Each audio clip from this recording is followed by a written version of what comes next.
briefing will now begin at 5:30. Who saw that coming?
actually happened at Target. I forgot this in the car, and they didn't let me in the first time, so I had to go back and get it. I'm actually running back to my car because I realized I forgot my mask. And with more than 1,700 cases in Montgomery County and 48 deaths, shoppers we spoke to say they were happy to put on an extra layer of protection for themselves and others. You never would have thought you would do your daily activities, going out and taking these sort of precautions. But, it's something that's necessary, for the safety of everybody else. People have to eat, and these people have to work. People like Levita, who, as we have all come to realize by now, are truly essential. Corey Smith, News 4. Prince George's County will impose a similar face mask requirement beginning on Wednesday. Meanwhile, in Virginia, Governor Northam continues to encourage residents to cover their faces, but he is not making it a requirement yet. Now to some big news in the Democratic presidential race. Vermont Senator Bernie Sanders appeared as a surprise guest.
See that they're making it they're shopping Montgomery County. Are you in Montgomery County?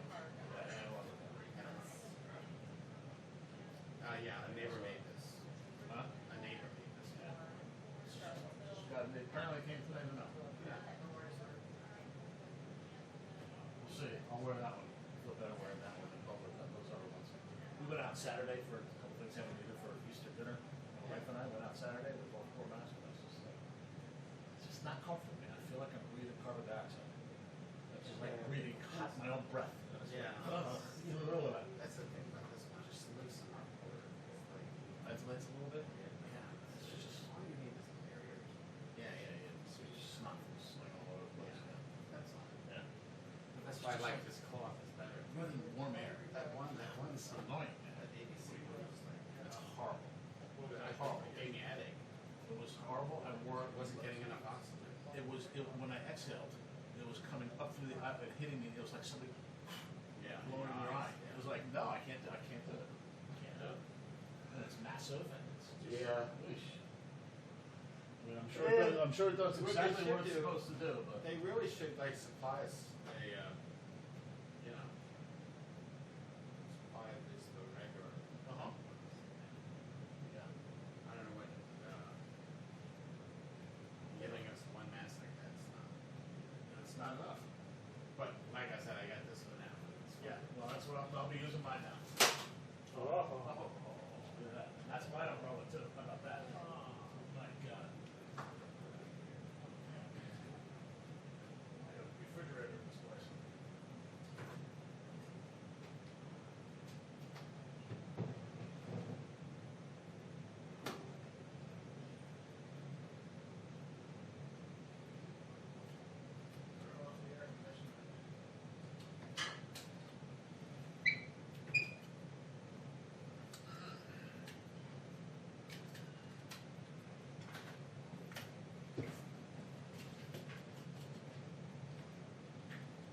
infringing on your space.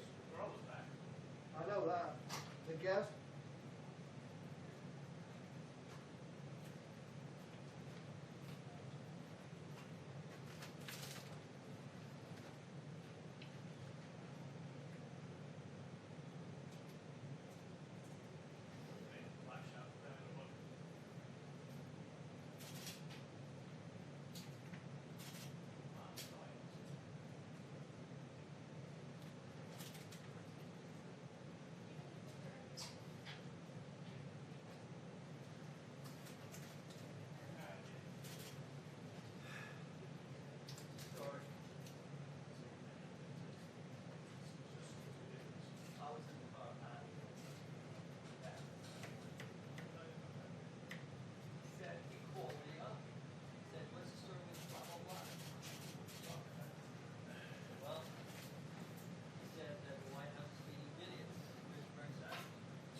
None taken. Do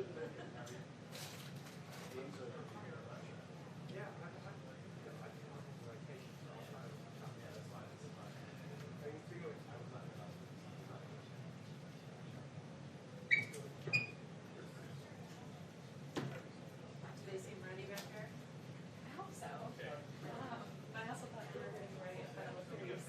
They're not gathered right there, the number. You guys need graphics back here.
not so much.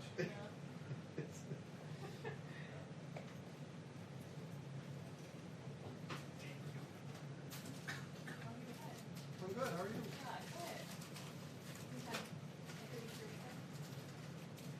Weird, Yeah, right? yeah, it was a little It strange. is. Quiet, but, Very strange. were you able to leave your family? My wife, Oh, good. we zoomed everybody else. Yeah, fair. Okay. One in St. Louis, married, Huh. and my younger one lives here, but she was in Philadelphia. The one that Even was further. married, did she just get married? Mhm, September. Last year? Okay, yeah. Last year. But they're all Thank God we weren't planning it now. I could do that. Yeah. I have one of my best friends is getting married in Sweden in June. And she's still on the she has to Sweden. She's on the let it carry on. That's crazy.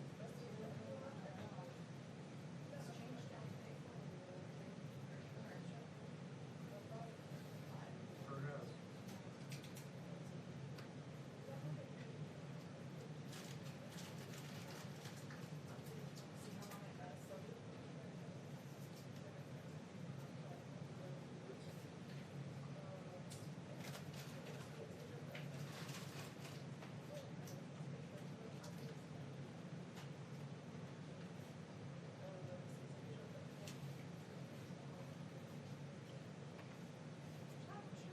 Don't worry, it wasn't a deal. I wasn't. I know what you're doing.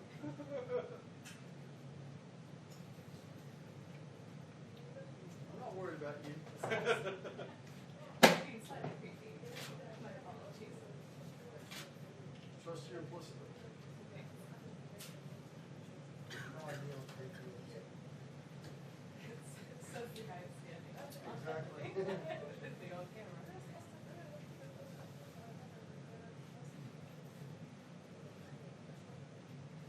Doug, be careful of that exit sign. Yeah, no, I saw Chip walk into it. Or was it Chip? Yeah. Head right into it. Jamin has to duck normally, regardless of stool. That's true.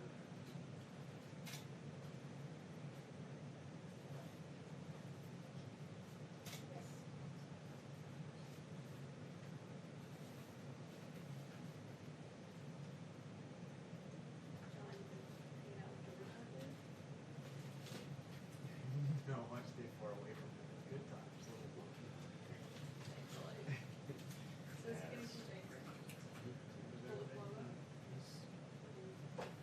I think he looked better today than he looked last week. Really? Yeah. He says he really said he hasn't had He just has some.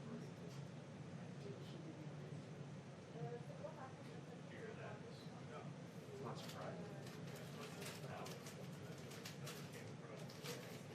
She reemerged from her.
25, 30 high. Sort of another 24 hours. Well, Steve, what else you got? A lot of places. He just didn't come in. It's just didn't start. He just got here? Yeah. Just, yeah. First day.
Minutes before the briefing begins.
Thank you very much, everyone.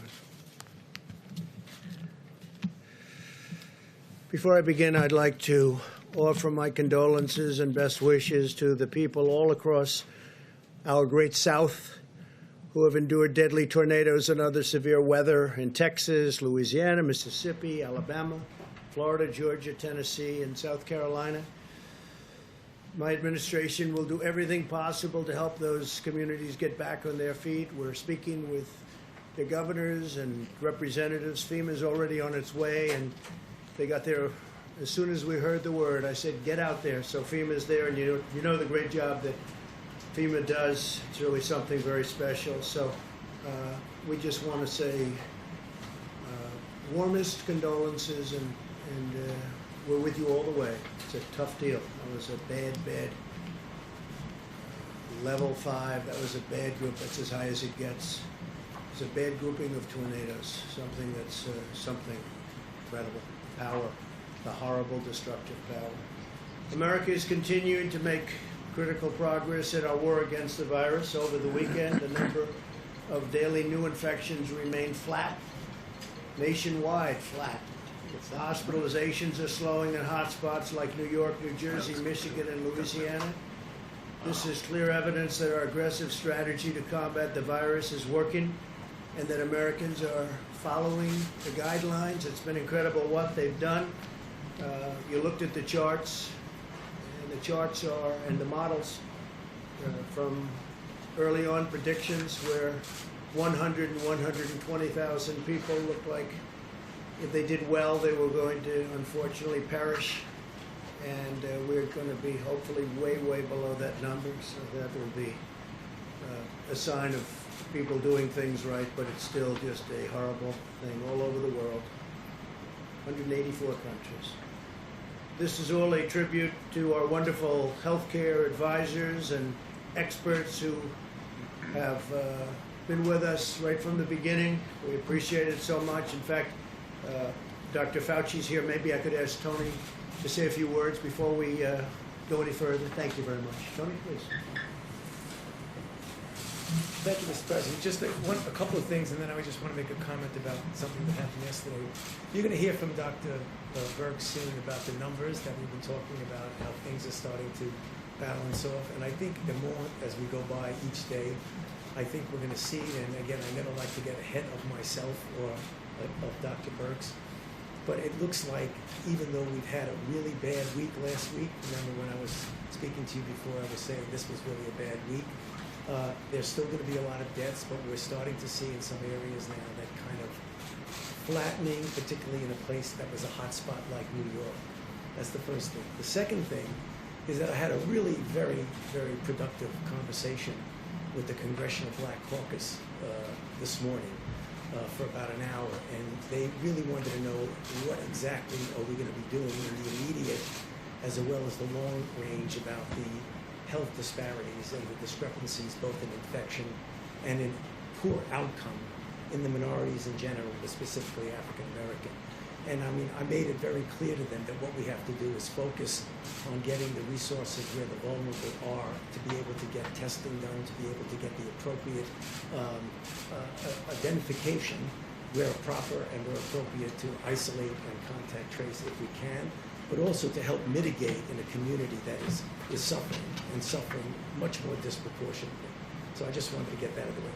The other point I wanted to make is that I had an interview yesterday that I was asked a hypothetical question. And hypothetical questions sometimes can get you into some difficulty because it's what would have or could have. The nature of the hypothetical question was if, in fact, we had mitigated earlier, could lives have been saved? And the answer to my question was, as I always do, and I'm doing right now, perfectly honestly say, yes. I mean, obviously, if mitigation helps, I've been up here many times telling you that mitigation works. So if mitigation works, and you instigate it, and you initiate it earlier, you will probably have saved more lives. If you initiated it later, you probably would have lost more lives. You initiated at a certain time. That was taken as a way that maybe somehow something was at fault here. So let me tell you from my experience, and I can only speak from my own experience, is that we had been talking before any meetings that we had about the pros and the cons, the effectiveness or not of strong mitigations. So discussions were going on mostly among the medical people about what that would mean.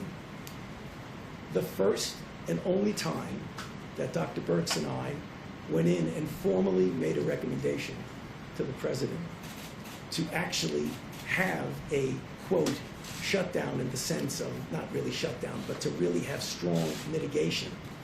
We discussed it. Obviously, there would be concern by some that, in fact, that might have some negative consequences. Nonetheless, the president listened to the recommendation and went to the mitigation. The next second time that I went with Dr. Birx into the president and said, 15 days are not enough. We need to go 30 days. Obviously, there were people who had a problem with that because of the potential secondary effects. Nonetheless, at that time, the president went with the health recommendations, and we extended it another 30 days. So I can only tell you what I know and what my recommendations were.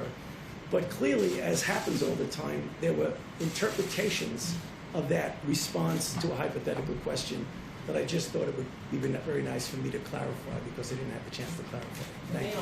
The date on that. Excuse me? The date.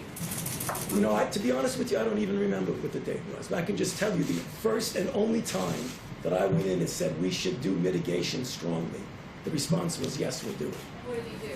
Is that the travel restrictions? No, the travel restriction is separate. That was whether or not we wanted to go into a mitigation stage of 15 days of mitigation. The travel was another recommendation. When we went in and said, we probably should be doing that, and the answer was yes.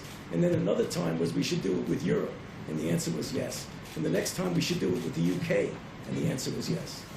In the interview, you said there was pushback. Yeah. Where did that pushback come from? No, it wasn't, and that was the wrong choice of words. You know what it was? When people discuss, not necessarily in front of the president, when people discuss, they say, well, you know, this is going to have maybe a harmful effect on this or on that. So it was a poor choice of words. There wasn't anybody saying, no, you shouldn't do that. Are you doing this voluntarily, or did the No, president... I'm doing it. Everything I do is voluntarily, please. Don't even imply that. So, Mr. President, the question By the is- way, the travel ban, that was earlier. Travel ban was done earlier. And if you look at statistics, I happen to write a couple of them down. If you look at statistics, so on January 6th, that's long before the dates you're talking about, CDC issued a travel notice for Wuhan, China, a notice, before there was even a confirmed case of the virus in the United States. That's on January 6th. These are all documented. Because we have so much fake news, I like to document things. January 6th, long before the dates we're talking about, CDC issued travel notice to Wuhan, for Wuhan. On January 11th, we have 0 cases in the United States. 0. We don't have any cases. So there are no cases reported that we know of. This is January 11th. The CDC issued a level 1 travel notice for health, while there were still no confirmed cases. So we had 0 cases. People want me to act. I'm supposed to close down the economy, the greatest economy in the history of the world, and we don't have 1 case confirmed in the United States. That's January 11th. On January 17th, the CDC began implementing public health entry screenings at 3 major U.S. airports that received the greatest volume of passengers from Wuhan at my instructions. There was not a single case of the coronavirus in the United States. So on January 17th, there wasn't a case, and the fake news is saying, oh, he didn't act fast enough. Well, you remember what happened. Because when I did act, I was criticized by Nancy Pelosi, by Sleepy Joe Biden. I was criticized by everybody. In fact, I was called xenophobic. I was asking Biden to please define that for me. I was called other things by Democrats, and some others, not too many others, actually. So that, by the media, definitely. Now, on January 21st, this is long before the time we're talking, because when Tony's talking, I believe he's talking about the end of February. On January 21st, okay, still early, there was 1 case of the virus. At that time, we called it the Wuhan virus, right? Wuhan. There was one case in the whole United States. We had one case. This is all documented. It all comes from you. A lot of it comes from you people. On January 21st, the CDC activated an emergency operations center. There was just one case, one person. That's why that ad was such a phony. There was one person in the United States. You know, they usually there's only one person. That statement was made at that time. One case in the whole United States. One case. I'm supposed to shut down the government, the biggest economy in the history of the world. Shut it down. We have one case. 7 cases were on January 31st. Now, on January 21st, there was a case. Not one person had died. You heard that, Steve, right? Not one person. So we have this massive country, the United States of America. We have the greatest economy in the world, bigger than China's by a lot, right? Because of what we've done over the last 3.5 years, prior to the virus, but including the virus. So we have the biggest economy, the greatest economy we've ever had, the highest employment numbers, the best employment numbers, best unemployment numbers also, the best of everything. So on January 31st, think of it, not one person has died. Not one. Nobody died. Not one, John. I don't think you'll find any. This is reported by CDC, confirmed by the news, which doesn't mean anything to me because they don't tell the truth. But CDC reported January 31st, not one person has died, and I issued a travel restriction from China. Think of it. So nobody died, and I issued. You can't get earlier than that. So we have nobody died, and I said, China, you can't come in. I'm sorry. Because I saw what was going on. It wasn't so much what I was told. It was that I saw what was going on, and I didn't like it. But I didn't speak to Tony about it, didn't speak to very many people about it. I didn't like it. So what did I do? Ready? January 31st, in the United States, not one person had died because of the Wuhan virus. So I issued travel restrictions on that date, even though nobody died, and I got brutalized over it by the press because I was way too early. I shouldn't have done it. Brutalized by the press. But, you know, sort of I've been brutalized for the last 4 years. I used to do well before I decided to run for politics. But I guess I'm doing okay because, to the best of my knowledge, I'm the President of the United States, despite the things that are said. So then, first mandatory quarantine in more than 50 years, we did. First mandatory in 50 years. The same restrictions that the Democrats and the media call xenophobic. Now, Joe Biden said he's a racist. He called me a racist because I said we're shutting down entry from China. We're shutting it down. He called me xenophobic and he called me a racist and other things. Since then, on a Friday night 2 weeks ago, Joe Biden issued a statement. It wasn't him, he didn't write it. I'm sure he doesn't even know that it was issued. But the people from his campaign, who are smart, people that write those little PR releases are pretty smart, reasonably good, not the best, but they're not bad. But they issued a statement saying that Joe Biden agrees that that President Trump was right to close it down to China. Now, he did that. Now, he issued it on Friday night. We've all heard about that, John, Friday nights, right? In fact, his was later Friday night than I ever released mine on Friday nights. Okay? So he did it pretty late. I mean, you know, like at 11 o'clock in the evening or something. You know, it's pretty late. Anyway, so Joe Biden issued, and it's one of those things. But in February, Nancy Pelosi said we should come to Chinatown. This is late February. Come to Chinatown. We think it's very safe. Come here. Let's all have the big parade, Chinatown parade. Probably referring to San Francisco. And that's it. But I took this action early. And so the story in the New York Times is a total fake. It's a fake newspaper, and they write fake stories. And someday, hopefully in 5 years when I'm not here, those papers are all going out of business because nobody's going to want to read them. But now they like them because they write about me. Now with that, I have a couple of interesting, we have a few clips that we're just going to put up. We can turn the lights a little bit lower. I think you'll find them interesting. And then we'll answer some questions. I'll ask you some questions because you're so guilty, but forget it. But most importantly, we're going to get back onto the reason we're here, which is the success we're having. Okay? Please, you can put it up. People should be more concerned right now with the flu in this country. A lot of people are concerned about the coronavirus because they're hearing a lot of news about it right now. But the reality is, comparing it to the flu, for example, it's not even close to being at that stage. What if it is worse? Is this a moment where maybe countries put politics aside, a little bit of pride aside, and do we have U.S. officials, should U.S. professionals such as yourself get involved? How worried should Americans be about coronavirus? Coronavirus is not going to cause a major issue in the United States.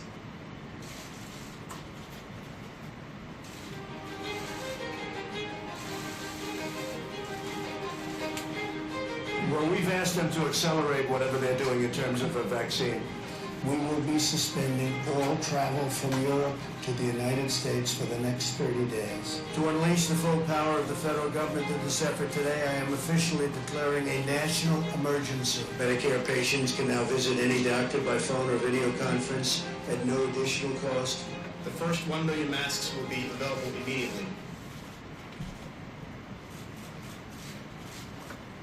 As there were more cases, and it was clear that it was spreading out of China, where it originated, the president took this move that he was widely criticized for by Democrats and even some Republicans at the time, which was he halted a number of flights from China into the U.S. The idea was to halt the spread of the disease, keep transmissions to a minimum. He was accused of xenophobia. He was accused of making a racist move. At the end of the day, it was probably effective because it did actually take a pretty aggressive measure against the spread of the virus.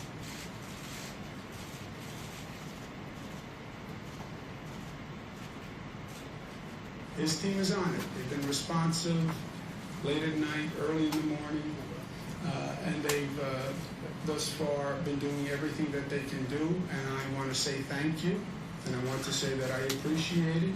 He returns calls, he reaches out, he's been proactive. We got that Mercy ship down here in Los Angeles. That was directly because he sent it down here. 2,000 medical units came to the state of California, these FMS, these field medical stations, and that's been very, very helpful. The president has been outstanding through all this. The vice president's been outstanding. Members of the coronavirus task force, very responsive. We had asked if we could have, New Jersey could have access to a piece of the beds that are on the USNS Comfort, and the president came back, called me a few minutes before I walked in here to say indeed they would grant that to New Jersey. So that's a big step for us in addition to all the other capacity. That news is literally hot off the press, and I thank the president and vice president who are on the call together. President Trump approved Arizona's request for a presidential major disaster declaration. I want to thank the president for a quick turnaround. We requested this on a Wednesday, and we had approval by Saturday morning. And we are grateful to the administration for their continued support and responsiveness. Well, first of all, I want to thank the president and the vice president for doing a really good job of communicating with all the governors. So we could give you hundreds of clips like that from governors, including Democratic, or Democrat as I call them, governors, which is actually the correct term. We could give you hundreds of clips just like that. We have them. We didn't want this to go on too long, but I just want to say it's, it's very sad when people write false stories like, in that case, I guess it was gotten mostly from the New York Times, which is a highly, if you had libel laws, they would have been out of business even before they'll end up going out of business. So it's too bad. But we could have given, you saw the statements, we have hundreds of statements, including from Democrats and Democrat governors. And if you look, they were all saying, we need ventilators, you don't hear ventilators anymore. They have all the ventilators they need, which we were right about. We said, you're asking for too many, you don't need that. And in all fairness, these two people right here, Dr. Birx, Dr. Fauci, they said, I don't think they need that many ventilators. I said, I agree. at one point, and I'm not knocking New York for this, but they were asking, you remember, 40,000 ventilators. And that's more than they have all over the country. And we got them a lot of ventilators, and nobody's complained. We got them, as you know, beautiful. We built hospital rooms all over the country. The governor of Louisiana, John Bel Edwards, was very nice. He said, you know what, you don't have to build a second hospital. Because good news is happening. They're not able to fill the beds. They needed 2 hospitals. We built one. It was perfect. We were just starting the other. I called him up. I said, you think we should build the second one? I don't think you're going to need it. He said, let me get back. He got back. We didn't need it. With Governor Cuomo, in all good spirit and faith, he wanted to have the Jacob Javits Center done. And we built 2,900 incredible beds, incredible. Then we made it COVID, and for it to be exactly accurate, COVID-19, and which was a lot of work. We had to change the ductwork. We had to seal up certain areas. We had to put areas of rooftop things over the beds. We did a lot of work, and we had it, but they never really had too much use for it. And they called also, Mayor de Blasio, rightfully he called, he said, would it be possible to get more medical help? So now not only are we building facilities, they're asking us to help because they're unable to manage it. And we got him the help. We got Mayor de Blasio a lot of help.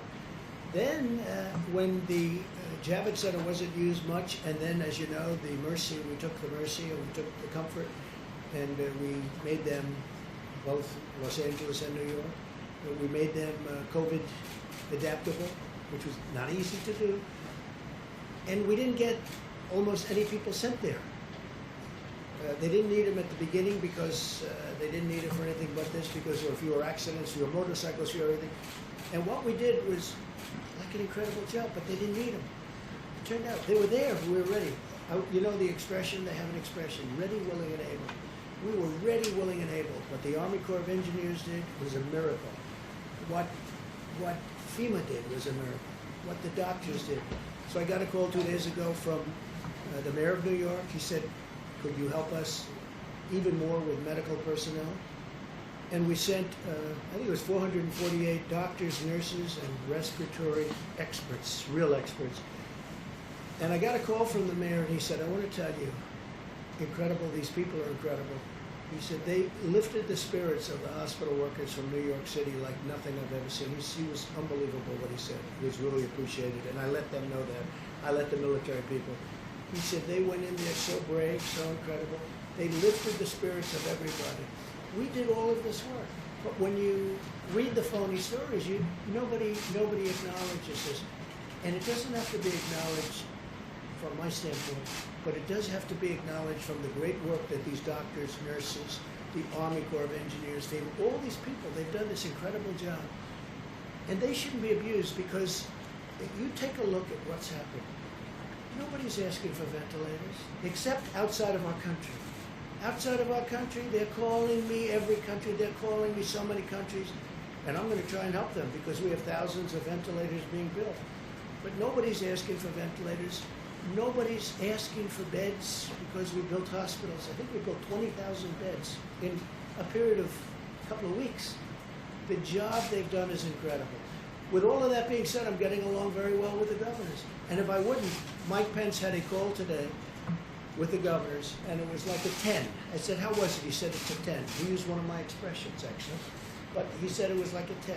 And I'm sure you people were probably on the call, although you weren't supposed to be. But you were sitting in somebody's office listening to it, because every time we have these, and you would know that for weeks those calls have been very good. But there wasn't a raised voice. There wasn't even a statement of like, we think you should do this or that. I heard it was like just a perfect phone call. It might not be reported that way. They'll say, I thought that somebody maybe slightly raised, didn't even raise a voice. My only point of saying this, because I want to get back to why we're here. The press has not treated these incredible people who've done such a great job. They haven't treated them fairly. They're way off. We were way ahead of schedule. And remember this, because the Times story was a fake. But remember this, everything we did, I was criticized because I was too early. If I waited longer, it would have been You would have been if I went way early, if I went 3 months earlier, I would have been criticized for being way too early. So with all of that being said, we understand it. I think I've educated a lot of people as to the press. And I would love to be able to say that we have a very honest press. Honestly, John, there'd be nothing I would be more proud of if the press would work. And I don't mind being criticized, but not when they're wrong. Not when people have done a great job. Yes? I've never seen a video like that played in this room. It looks a bit like a campaign ad. Who produced that video for you? That was done by a group in the office, and it was done we just put some clips together. I could give you, I'll bet you I have over 100 more clips, even better than them. They were just pieced together over the last 2 hours. Yeah, okay. That was just, we have far better than that. That's nothing compared to some of them. This was produced here in the White House. Yeah, this was done by Dan and a group of people, and they just put it together in a period of probably less than 2 hours. Why do you feel the need to do that? Because we're getting fake news, and I like to have it corrected. They're saying what a great job we're doing, and the media, these are the governors of California, governor of New Jersey, governor of New York. Look, in New York, we work very close with Andrew. In New York, ventilators were going to be a problem. They didn't have a problem. We got them tremendous numbers of thousands, but we got them tremendous number of ventilators. You don't hear ventilators are a problem. Beds were going to be a problem. I mean, I'm happy about it. The Javits Center, which is incredible, is almost empty because they don't need them. That's good news, not bad news. I'm not saying, gee, I wish more people were there. I don't want more people there. We brought in the boat. We brought in the comfort. And the comfort was originally not supposed to be for this at all. The coronavirus, not supposed to be for that at all. They called, they said, could we have it? That was a number of weeks ago. We said, we don't think you need it, but if you need it, we'll do it. Then they said, could you get the medical personnel to run the Javits Center? Could you get the medical personnel to run the ship? We said, if it's necessary, we will, and we did. There were military personnel. That's the ones that Mayor de Blasio was so great to in terms of his statements. I mean, I really appreciated his statements. He was so impressed with them, and I am too. The level of genius and bravery, they're great people, the military people. And we pieced that together. I would say it took less than 2 hours. It was done in-house. So this was produced by government employees, by people here at the White House, this campaign style I would video use the here. word produced. All they did was took some clips, and they just ran them for you. And the reason they did is to keep you honest. Now, I don't think that's going to work. It's not going to have any impact. But just think of it. You heard the clips. You heard what I said. They said, I acted late on closing down the country. Some people wish we never closed it down. Now, if we didn't, we would have lost hundreds of thousands of people. You know, interestingly, so I'm against it. We did the right thing. Everything we did was right. If we would have closed down... mistakes along the way here? You think everything you did was right? Well, look, governors should have had ventilators. They chose not to have them. We were able to get them ventilators. You haven't heard, other than, you know, there was a lot of panic, a lot of scream. We want ventilators. They got the ventilators. You don't have that anymore. And the surge is supposed to be coming now. And if they do need ventilators, John, we've got almost 10,000 that are ready to rock. We have people standing with those ventilators right now.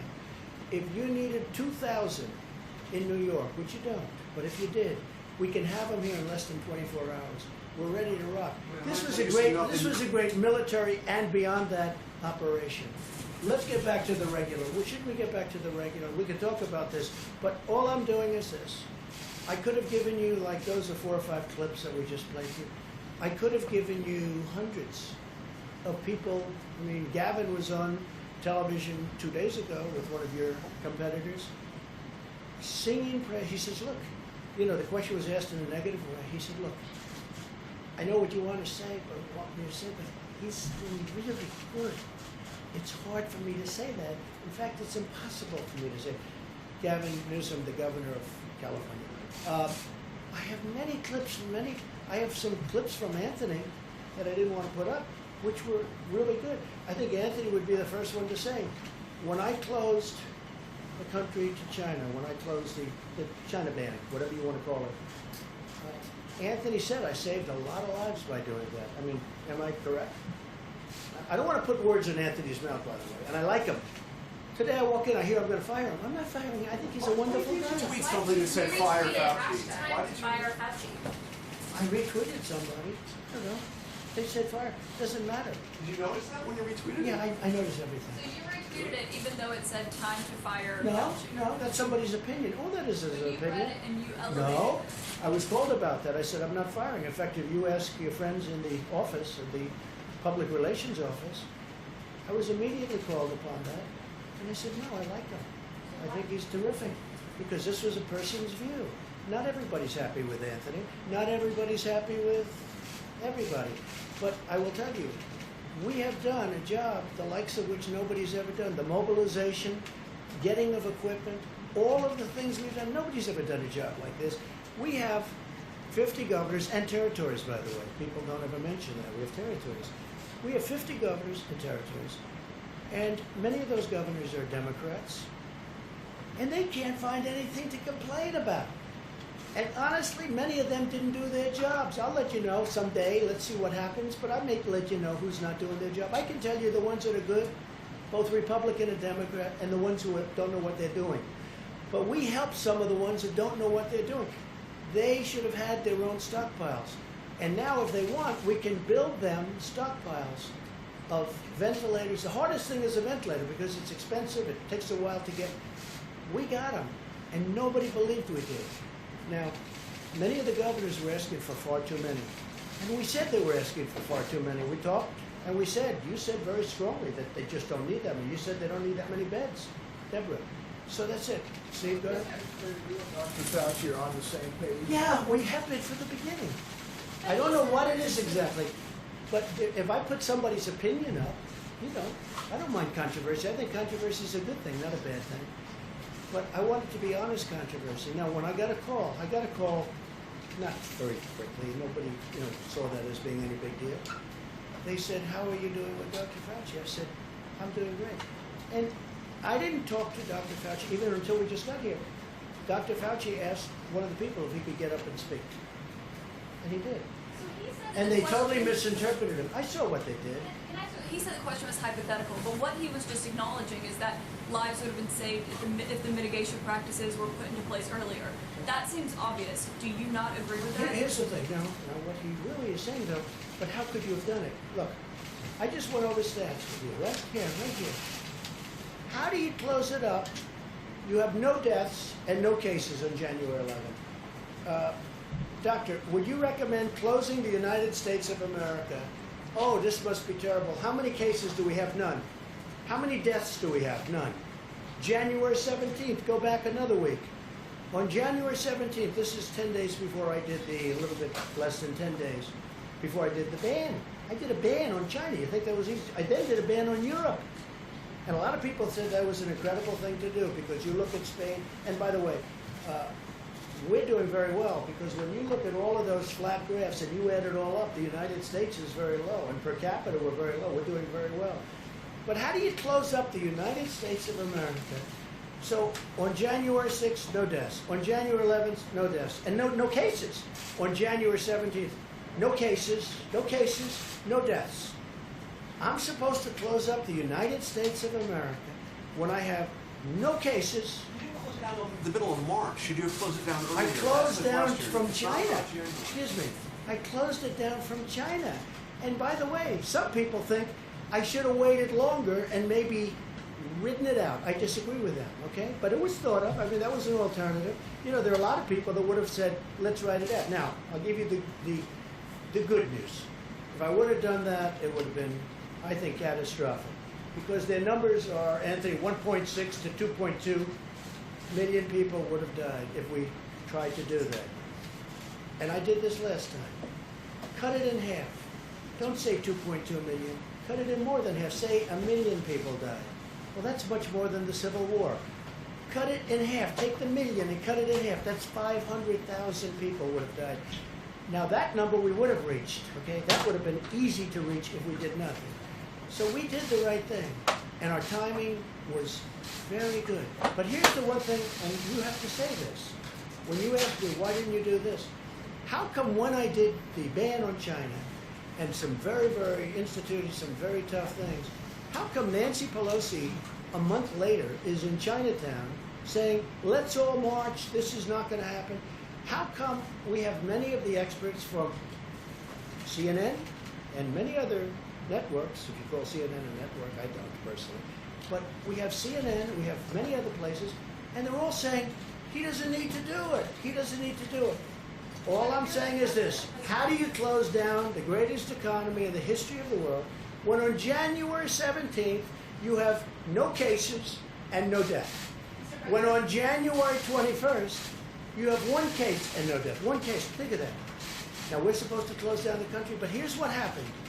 When on January 31st I instituted the ban, Joe Biden went crazy. He said, you don't need the ban.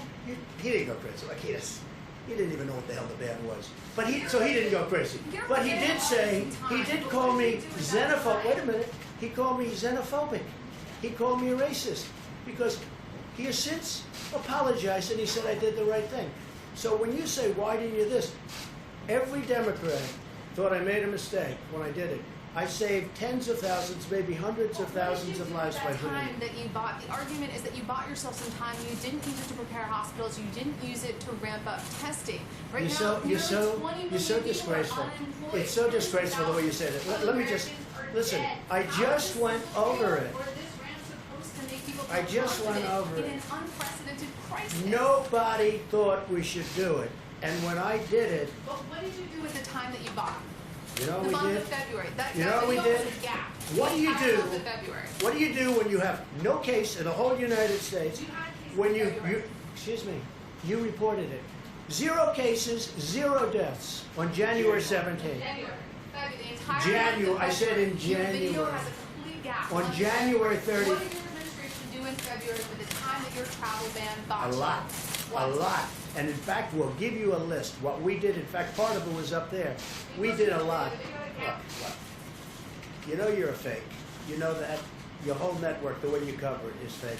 And most of you, and not all of you, but the people are wise to you. That's why you have a lower approval rating than you've ever had before, times probably 3. And when you ask me that question, let me ask you this: why did Biden apologize? Why did he write a letter of apology? No, that's very important. Why did the Democrats think that I acted too quickly?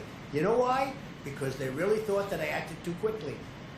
We have done a great job. Now, I could have kept it open. And I could have done what some countries are doing. They're getting beat up pretty badly. I could have kept it open. I thought of keeping it open because nobody's ever heard of closing down a country, let alone the United States of America. But if I would have done that, we would have had hundreds of thousands of people that would right now be dead. We've done this right, and we really have done this right.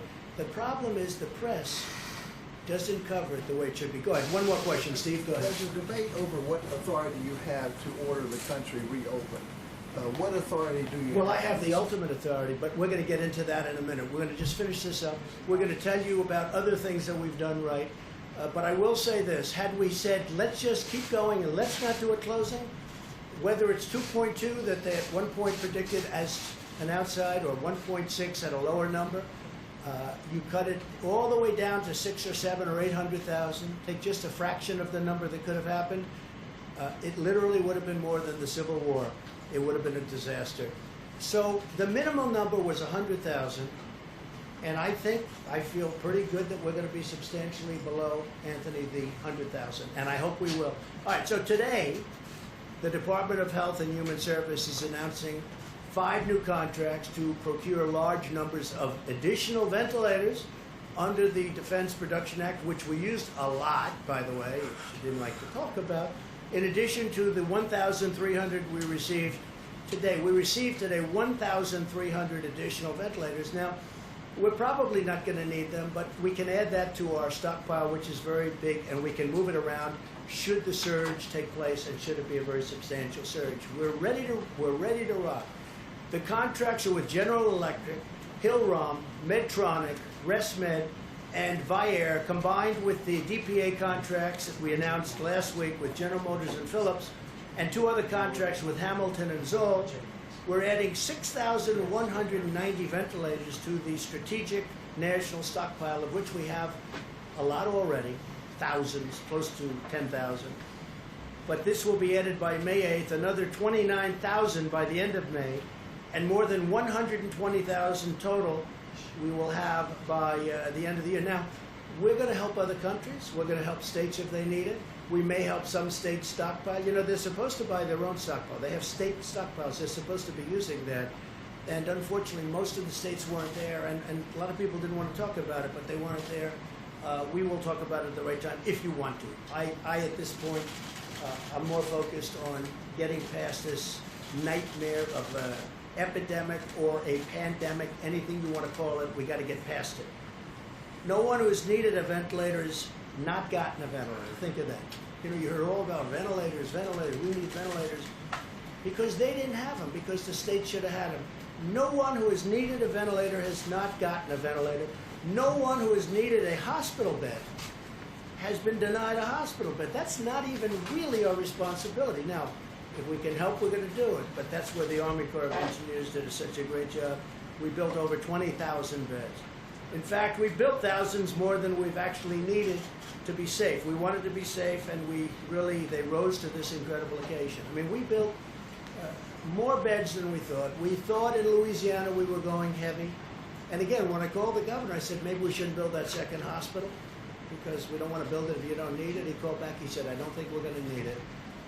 They had 1,000 rooms, 1,000 beds, and they used a lot of them, but they didn't need the other one, so we stopped it because we don't want to waste.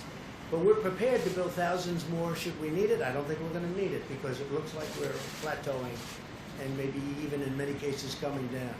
In addition, we've ordered a total of 60 mobile decontamination systems.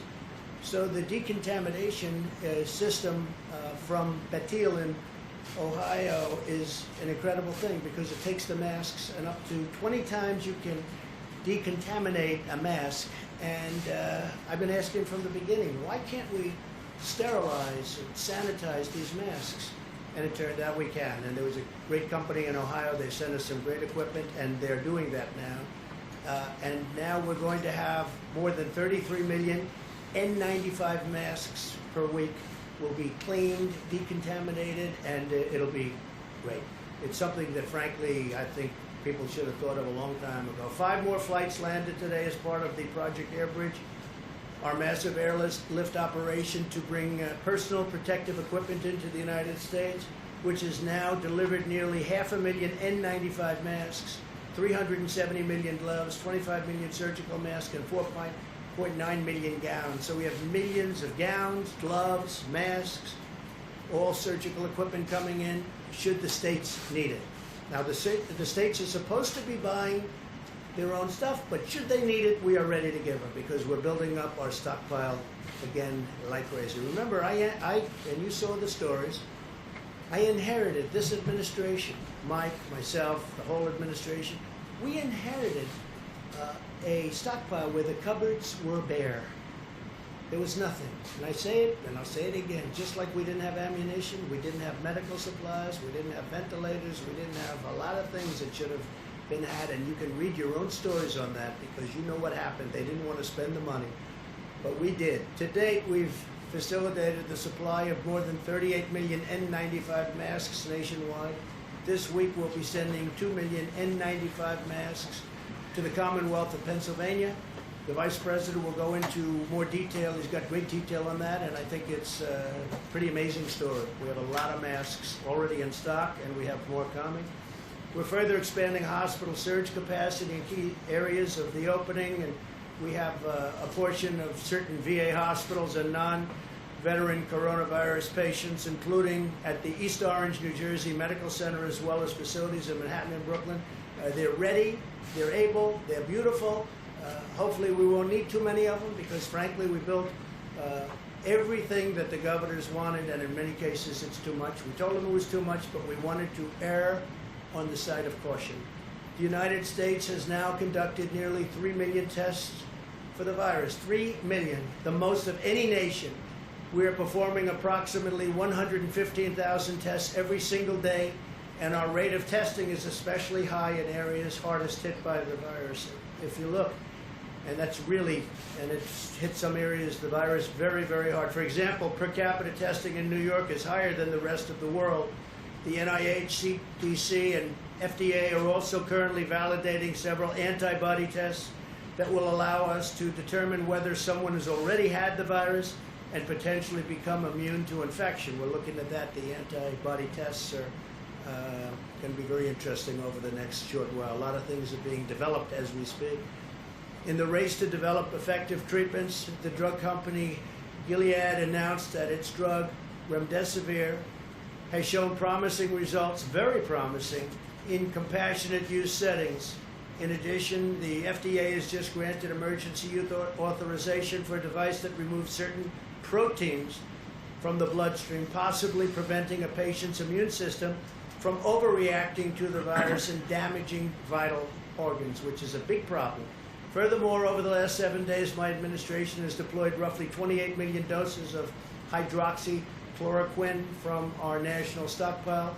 We have millions of doses that we bought, and many people are using it all over the country. And just recently, a friend of mine told me he got better because of the use of that drug. So who knows? And you combine it with Z-Pak, you combine it with zinc, depending on your doctor's recommendation, and it's having some very good results, I'll tell you. So, I think if anybody recommended it other than me, it would be used all over the place, to be honest with you. I think the fact that I recommended it, I probably set it back a lot. But it's a lot of good things are happening with it, a lot of good tests. Scientists are also pursuing a blood therapy known as convalescent plasma. Convalescent plasma. This therapy uses antibodies from the blood of recovered patients to treat those who are sick. And this is something that actually is a very old procedure, but it's done in a very modern way. During this difficult time, we're also working to ensure that the 2020 census is completed safely and accurately. We may be asking for an extension because obviously they can't be doing very much right now. They wouldn't even be allowed to do it. So the census, we're going to be asking for a delay, a major delay. I think, how can you possibly be knocking on doors for a long period of time now? The Census Bureau recently made the decision to temporarily suspend its field operation data collection activities to help stop the spread. In addition, while millions of Americans continue to complete their questionnaire online, the Census Bureau has asked Congress for a 120 extension. I don't know that you even have to ask them. This is called an act of God. This is called a situation that has to be, they have to give, and I think the 120 days isn't nearly enough. My administration is also taking bold action to help American workers. On Friday, Americans began receiving the cash payments authorized by a historic $2 trillion relief bill. By the end of the week, nearly 80 million Americans will receive a total of $147 billion. And from what the Secretary of the Treasury tells me, it's very much on time and going very nicely. He'll be speaking in a moment. In payments, these payments go directly into the banks and the bank accounts of these people. Millions of additional payments will follow. The typical family of four will receive $3,400. That's for a family of four. That's something. Additionally, through our Paycheck Protection Program, which is a tremendous success, and they should extend it and increase it. This has been a tremendous success. So successful that the banks are taking a little bit longer to distribute the money, but it's going rapidly. We've now processed over $200 billion in loans to help small businesses retain their workers. Now we urgently need lawmakers to set aside the partisan agendas and to replenish this program with new funds, because it's really something that has been an incredible success, and they need more money to keep it going, to take care of these businesses and keep them open. I want to thank the many governors, health professionals, scientists, and business leaders for their incredible hard work and input over the past month, and even long beyond a month, Mike, I would say. So we've been working together with a lot of them for, it seems like, forever. I've been having many discussions with my team and top experts, and we're very close to completing a plan to open our country, hopefully even ahead of schedule. And that's so important. We will soon finalize new and very important guidelines to give governors the information they need to start safely opening their states. My administration's plan and corresponding guidelines will give the American people the confidence they need to begin returning to normal life. That's what we want. We want to have our country open. We want to return to normal life. Our country's going to be open, and it's going to be successfully open. And we'll be explaining over a very short number of days exactly what is going to be. We've also, as you probably heard, developed a committee.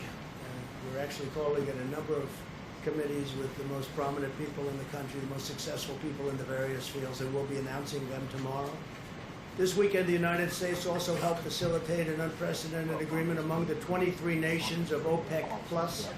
That's OPEC plus additional energy-producing nations, representing many of the world's largest oil-producing countries to stabilize oil markets. And we have, in fact, and I think you've seen a big stabilization over the last couple of days. Together, countries around the world will cut oil production by approximately 20 million barrels.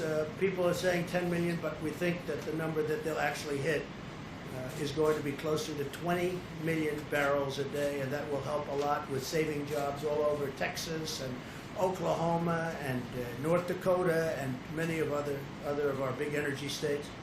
This historic action will help nearly 11 million American workers who are supported by the U.S. oil and gas industry. It's a very monumental agreement. I want to thank Saudi Arabia and the King of Saudi Arabia, Crown Prince of Saudi Arabia, both. I want to thank President Putin of Russia, and I want to thank a very good friend of mine, a man who's become a friend of mine. The President of Mexico showed great flexibility, President Lopez Obrador. He showed great flexibility and tremendous intelligence doing what he did. It was not that easy for him, and I want to thank Mexico and the President. This is a very historic deal, very historic, so we'll see how it all goes. In this time and challenge, and we are certainly in a time probably like we haven't been in many, many decades. We are strengthened and sustained by the bonds of love and loyalty that unite all Americans. I'm so proud of the American people. Everywhere you look, you see the patriotism of our people shining through, and the courage of our doctors and nurses on the front lines, in the dedication of our food supply workers, and in the commitment of every citizen to achieving victory over the virus. That's what's going to happen. It's going to happen sooner than people think, and we're going to be smart about it, very, very smart about it. We're going to be safe about it. We're going to be listening also to the great doctors and medical professionals.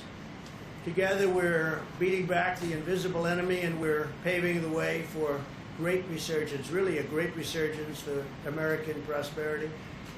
Our country wants to go back. They want to go back to work. They're going to go back safely, and that's what we want.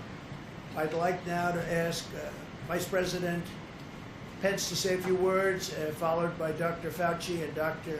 Birx. I think before we do this, because I know there's an emergency where they want Steve to come, so what I'll do is I'll ask Steve to come up, Secretary of the Treasury. You can talk a little bit and then maybe take a couple of questions about what's happening. Tell them the success we're having. Thank you very much. Thank you, Mr. President and Mr. Vice President. As you announced, we are very pleased that we are ahead of schedule on delivering the economic impact payments. These were what was known as the checks in the mail that we want to deliver in direct deposit. This is ahead of schedule. We started processing those last Friday. We expect that over 80 million hardworking Americans will get the direct deposit by this Wednesday. And we know how important that is to all of those hardworking Americans, many of which are at home not working at the moment. If you do not receive them by Wednesday, on Wednesday we will be launching at irs.gov. Click on irs.gov, go to Get Your Payment. If you filed a tax return in 2018 and 19, have that information available. You'll be able to ID yourself. You'll be able to put in your direct deposit information, and within several days, we will automatically deposit the money into your account. We want to do as much of this electronically as we can. It's very important in this day and age. It's more secure, and you don't have to go to the bank. If you are a Social Security beneficiary, you do not need to do anything. You will get a direct deposit. If you have not filed and did not need to file a 2018 and 19 return, you can go to irs.gov now and enter your information and authenticate yourself. So again, we are very pleased that that is ahead of schedule. I'd also like to announce the progress we're making on the new SBA program, the PPP. Let me just remind everybody, this is a brand new program that is now 1 week old. We have distributed and confirmed $230 billion of loans to over 4,600 lenders participating. That is multiples and multiples of anything that the SBA has ever done in 1 year before. And I especially want to thank the broad-based community banks that are participating. Again, over 4,600 banks. If you haven't had your loan processed, you will get it processed this week. As the President said, we've gone back to Congress and asked them for more money to make sure that every business has access to this. Let me also comment for the states. We are distributing out half the money this week to the states. That's a week ahead of time. And we'll deliver the other half of the money to the states next week. And then let me just finally comment, we've been working very closely with the Federal Reserve. Last week we announced expanded facilities and new facilities that total $2.3 trillion of liquidity. And in particular, I'd just like to highlight a Main Street lending facility that will be for companies between 1 worker and 10,000 people, so mid-sized businesses, and also a municipal facility for states and local governments to be able to access funds given the shortages that they have. So with that, I'm happy to answer any Do you have any questions. questions to Steve to this? Secretary Mason. Thank you, sir. Both Speaker Pelosi and Minority Leader Schumer have said that they're in negotiations with you right now on additional funding for these small business loans, that package. Leader McConnell, though, has said that nothing should be added to the package, that it should just be specific to small business loans. What is the opinion of your administration? Should there be some sort of horse trading here, or should it just be small business loans? Well, the President's view and the Vice President's, in my view, is this was a bipartisan program. This SBA program, it wasn't a Republican program, it wasn't a Democrat program, it was a bipartisan program. We've committed to small businesses. We should top up that program now.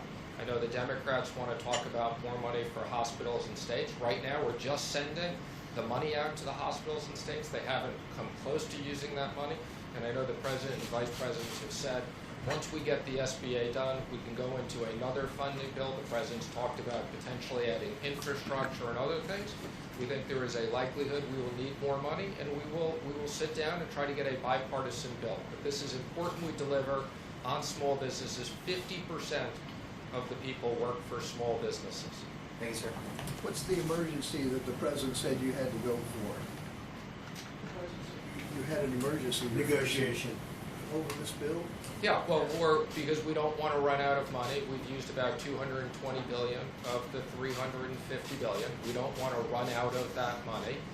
We don't want to create panics that people won't get it. So that's why we want to top that up, and we've asked for another $250 billion for that program. And again, let me just remind you, every dollar we spend in this program, we save $1 of unemployment insurance. So even though we're asking for $250 billion, it really won't cost that much.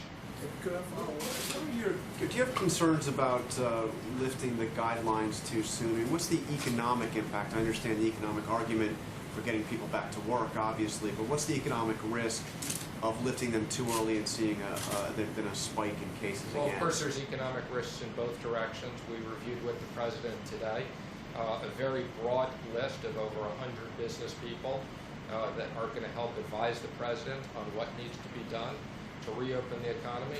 We want to make sure, and again, the combination of economic impact payments, small business payments, enhanced unemployment insurance, the President made very clear we want to make sure that hardworking Americans have liquidity while we wait to reopen the government.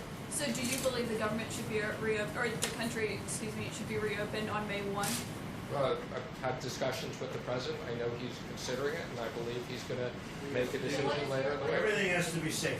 What is your advice to the President? My advice is as soon as it's ready to open, and based upon the medical professionals, and again, we're working very closely with the President and outside business leaders to develop a plan. I just wonder, I'd like to ask you, Mr. President, what you think, if you could sketch for us what reopening the economy looks like. Do you think it's going to be everything open, or do you think... We'll be doing that over the next few days because we'll probably be making a statement about that and exactly what it looks like. I know what that looks like, but I also want to get the advice, in a sense. We have some of the biggest from every business on this council. We're actually setting up a number of different councils, committees, I guess you could call them. And we have a lot of smart people I think that they will give us some also good advice. But no, we want to be very, very safe. At the same time, we got to get our country open. Yeah, and I understand that, Mr. President. Do you think there is a possibility then that what you do is you open it incrementally? Do you think people will go back to restaurants, concerts, the cinema? I do think so. Eventually they will. Yeah. And let me ask one I think final. eventually they will do that, and I think we're going to boom. I think it's going to go quickly. People want to get back to work, and I think there's a pent-up demand like there hasn't been in a long time. And that's why you see the stock market. I mean, to think that the stock market's at the level it is right now, with all that this world and this country has got, and look at the European Union, how badly decimated they've been. Look at other countries. Look at China, by the way. I've seen the numbers. Look at China. Look at how these countries have been just decimated by this. And to think that the stock market is at this tremendously high number, not that much, you know, it was looking a little bleak for a while, but it hit a certain point and then started going up. Sure. I think that's a great tribute to the fact that there's a demand. Yeah. Mr. President, thank you, sir. In regards to some of your tweets earlier today, and I think it was Steve's question, my question to you is what provision in the Constitution gives the President the power to open or close state economies? And then numerous provisions will give you a legal agreement anyway. And then we'll be looking forward to that, sir. But following up, what happens if you say, for instance, we want states to reopen, but California or New York do not open? What would you do then? I think everybody wants to open. Sorry, can I just ask one other thing on the... that could happen, but I don't think that would happen. Mr. President, States that have closed, ordered schools closed. It's been states that have ordered businesses like restaurants. That's because I and let bars that closed. happen. Because I would have preferred that. I let that happen. But if I wanted to, I could have closed it up. But I let that happen. And I like the way they've done it. And the 7 that remained really in sort of a semi-lockdown, if you look at those states, they've really done a very good job. They're very much different from New York or from other places where they've been hit very hard. Yes, Mr. President. States and say, I order you to open your schools. I order you to force kids to be able to go. Yes, Mr. President. Following up on that, there are 2 consortiums of states today, California, Oregon, Washington on the West Coast, northeastern states, totally representing about 100 million people, who said they're going to cooperate and decide when to reopen. Well, they can those decide, states. but... Does that undermine what you're trying to do? No, not at all. Let me just tell you, very simple. I'm going to put it very simply. The President of the United States has the authority to do what the President has the authority to do, which is very powerful. The President of the United States calls the shots. If we weren't here for the states, you would have had a problem in this country like you've never seen before. We were here to back them up, and we've more than backed them up. We did a job that nobody ever thought was possible. It's a decision for the President of the United States. Now, with that being said, we're going to work with the states because it's very important. You have local governments. They're pinpointed. It's really, you talk about, like a microchip. They're pinpointed. We have local government that hopefully will do a good job. And if they don't do a good job, I'd step in so fast. But no, they can't do anything without the approval of the President of the United States. Go ahead, please. So if some states refuse to reopen and you order them to, the 10th Amendment of the Constitution says all powers that don't reside in the President or the Congress reside in the states. How do you overcome it? Well, if some states refuse to open, I would like to see that person run for election. They're going to open. They're going to open. That's in the ballot box. I think that's something that's not going to happen. They want to open. They have to open. They have to get open. Every one of those states, the people want to go and they want to. Now, some are in a different situation. You have, I won't name states now, but I will over the next 2 or 3 days. I'm going to be very specific. But you have some states where this is not the kind of a problem that it is in New York or Louisiana or Michigan or other places that got hit very hard. Illinois got hit very hard.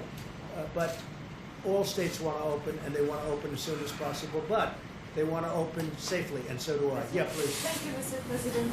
Today, the French President, Emmanuel Macron, said that he will keep the shutdown in France till the middle of May.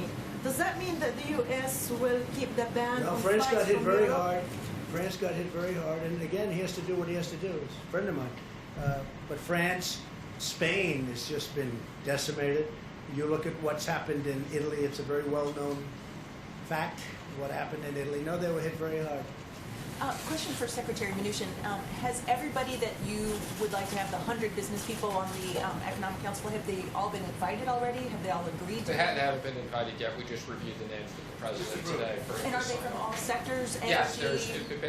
there's verticals, so every single area of the economy we wanted to be represented. Great. One other thing, is there anything else needs to be done to work on industry, oil industry jobs, to save oil industry jobs after the deal this past weekend? Well, I think there's always things. So we're working with Larry Kudlow. I mean, we have economic plans for every single part of the economy. Obviously, in the case of the oil industry, they've been hit especially hard because you've had both the supply issue and you've had the demand issue.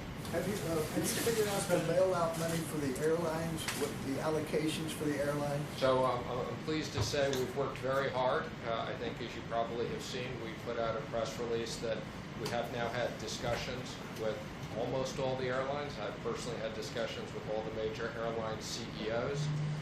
We specifically created an exception for small airlines that we can process very quickly, and I think you'll see very quickly decisions coming out. I'm very pleased with the discussions we've had. We've had very good Secretary, Yes. do you see a need for a phase 4 stimulus versus? Steve, I just want to say we have had in lieu of discussion. that? Wait, excuse me 1 second. We've had very good discussions with the airlines. Very good discussions.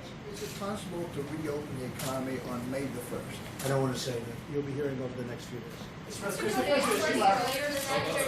Do you still see a need for a phase 4, this push in lieu of another stimulus? Okay, so again, let me just comment. I mean, Congress on a bipartisan basis approved an unprecedented amount of money to help American workers and American business because it was no fault of their own that business was closed down. We have been very diligently executing on that. You know, everybody said it was going to take months to get people money. We are executing very quickly. We created a whole new SBA program in a week. Our job right now is to execute the $2.3 billion, which we can add several $1 trillion with the Fed. The one area we are particularly concerned about is the small business program. Quite frankly, it's even more incredibly popular and successful than we anticipated. So the president wants to be very clear we have money for that. And once we get done with that, we will review with the president. If there is more money that needs to be to support this economy, to support hardworking Americans, we will work with Congress to get that And done. Steve, you want to talk about phase 4? So phase 4, the president has talked about infrastructure for a long period of time.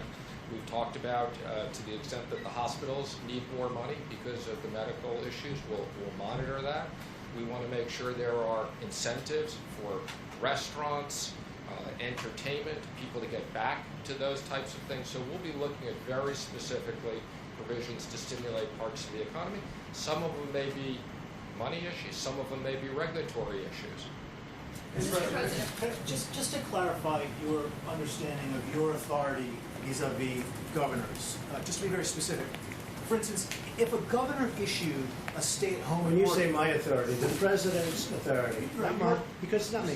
This is, when somebody's the president of the United States, the authority is total. And that's the way it's got to be. total, your authority is total. Total. It's total. Your And authority the is governors total. know that. So if a The governors know that. Now you have a couple of bands of, excuse me. Could you rescind that order? You have a couple of bands of Democrat governors, but they will agree to it. They will agree to it. But the authority of the President of the United States having to do with the subject we're talking about is total. Mr. Vice President, do you agree with that? Yeah, please, go ahead. Mr. President, one of the things you spoke, we saw in your video about, was the travel ban from Europe. As part of reopening America, do you want to reopen the borders so that people from Europe, from the UK, At the right time. how soon do Yeah, you very think we good are? question, actually. Well, I'm going to have to take a look. I wouldn't say Italy's doing great right now, and I wouldn't say Spain's doing great right now. And we just heard that France is extending its stay inside order, right? They've extended it. I just see that, and I think for a short period of time. But no, when they're back, we want to do it very quickly, but we want to make sure everything's good. No, right now we have a very strong ban. We're going to keep it that way until they heal. Weeks, months? What would you? Well, I can't tell you that. I have to see how they do it. I mean, France just went for another 2 days, for another 2 weeks. We have to see, John. So Dr. Fauci said that you took his advice on the question of mitigation. He made the recommendation, you accepted it, you put it in place. As you make this next decision, which, Well, I'm as not you sure have said, who, John, I'm not sure who really gave me advice on the ban. I think I took my own advice on the ban. The social distancing I'm talking about, the shutting down, Okay. not of travel, but of activity. So my question is, as you make this next decision, which you have said may be the most difficult or important decision of your presidency, will you assure the American people that you will again take the advice of the doctors, of Dr. Fauci, of Dr. Birx? Will you take the advice of the health experts before you do that? I will, and many other people also. But I will absolutely take their advice. Well, would you go against that? Would you go against their recommendation if they say you need another 15 or 30 days? I don't think it would be likely because I think we're not very far from being on the same page. Please. Yes, Mr. President, one thing that Governor Cuomo said today is that states do not have the capacity to do mass COVID-19 testing ahead of a reopening. Well, they have to do it. Look, He they're says he supposed to can't be doing purchase it. the diagnostic tests or equipment and needs federal help.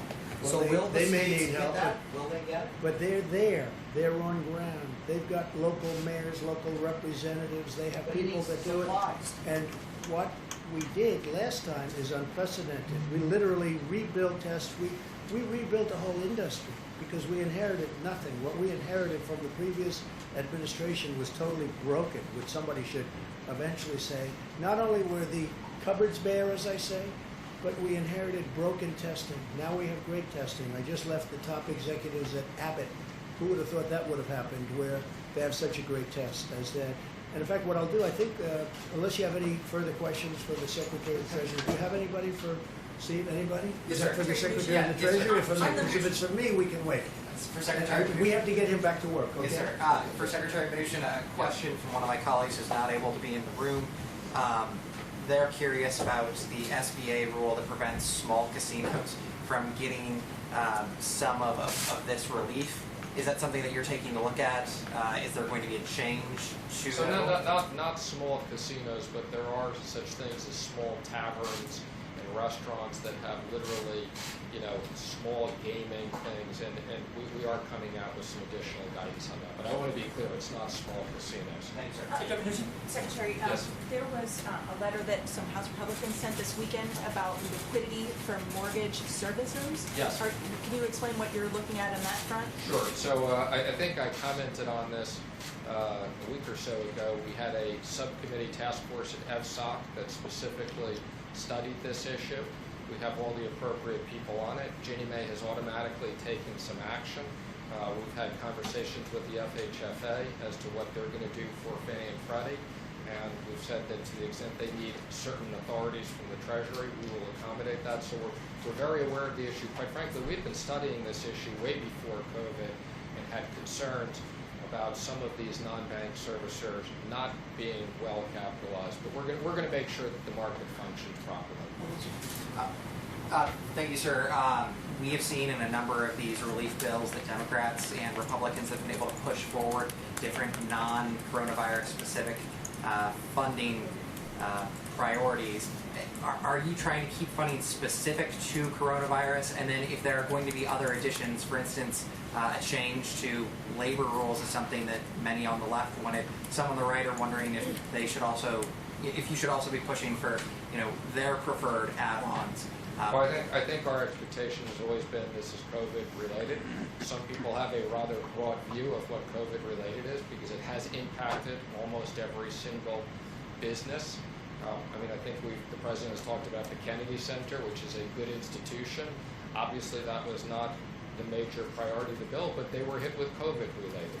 But no, the president has instructed we want to be very specific in the next bill. It's COVID-related items. Well, we didn't want to do the Kennedy Center, just so you understand, that was done.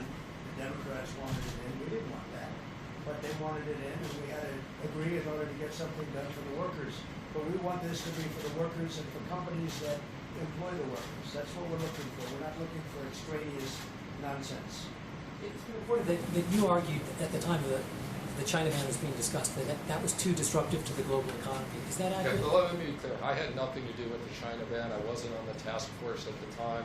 I'm not even sure I think I was traveling at the time, but I never had I was not part. I did become very active, and after the China ban, but that report in the New York Times was not accurate. Not way before. I was not part of the task force at that time, and I was not involved. Matter of fact, I think I may have been traveling.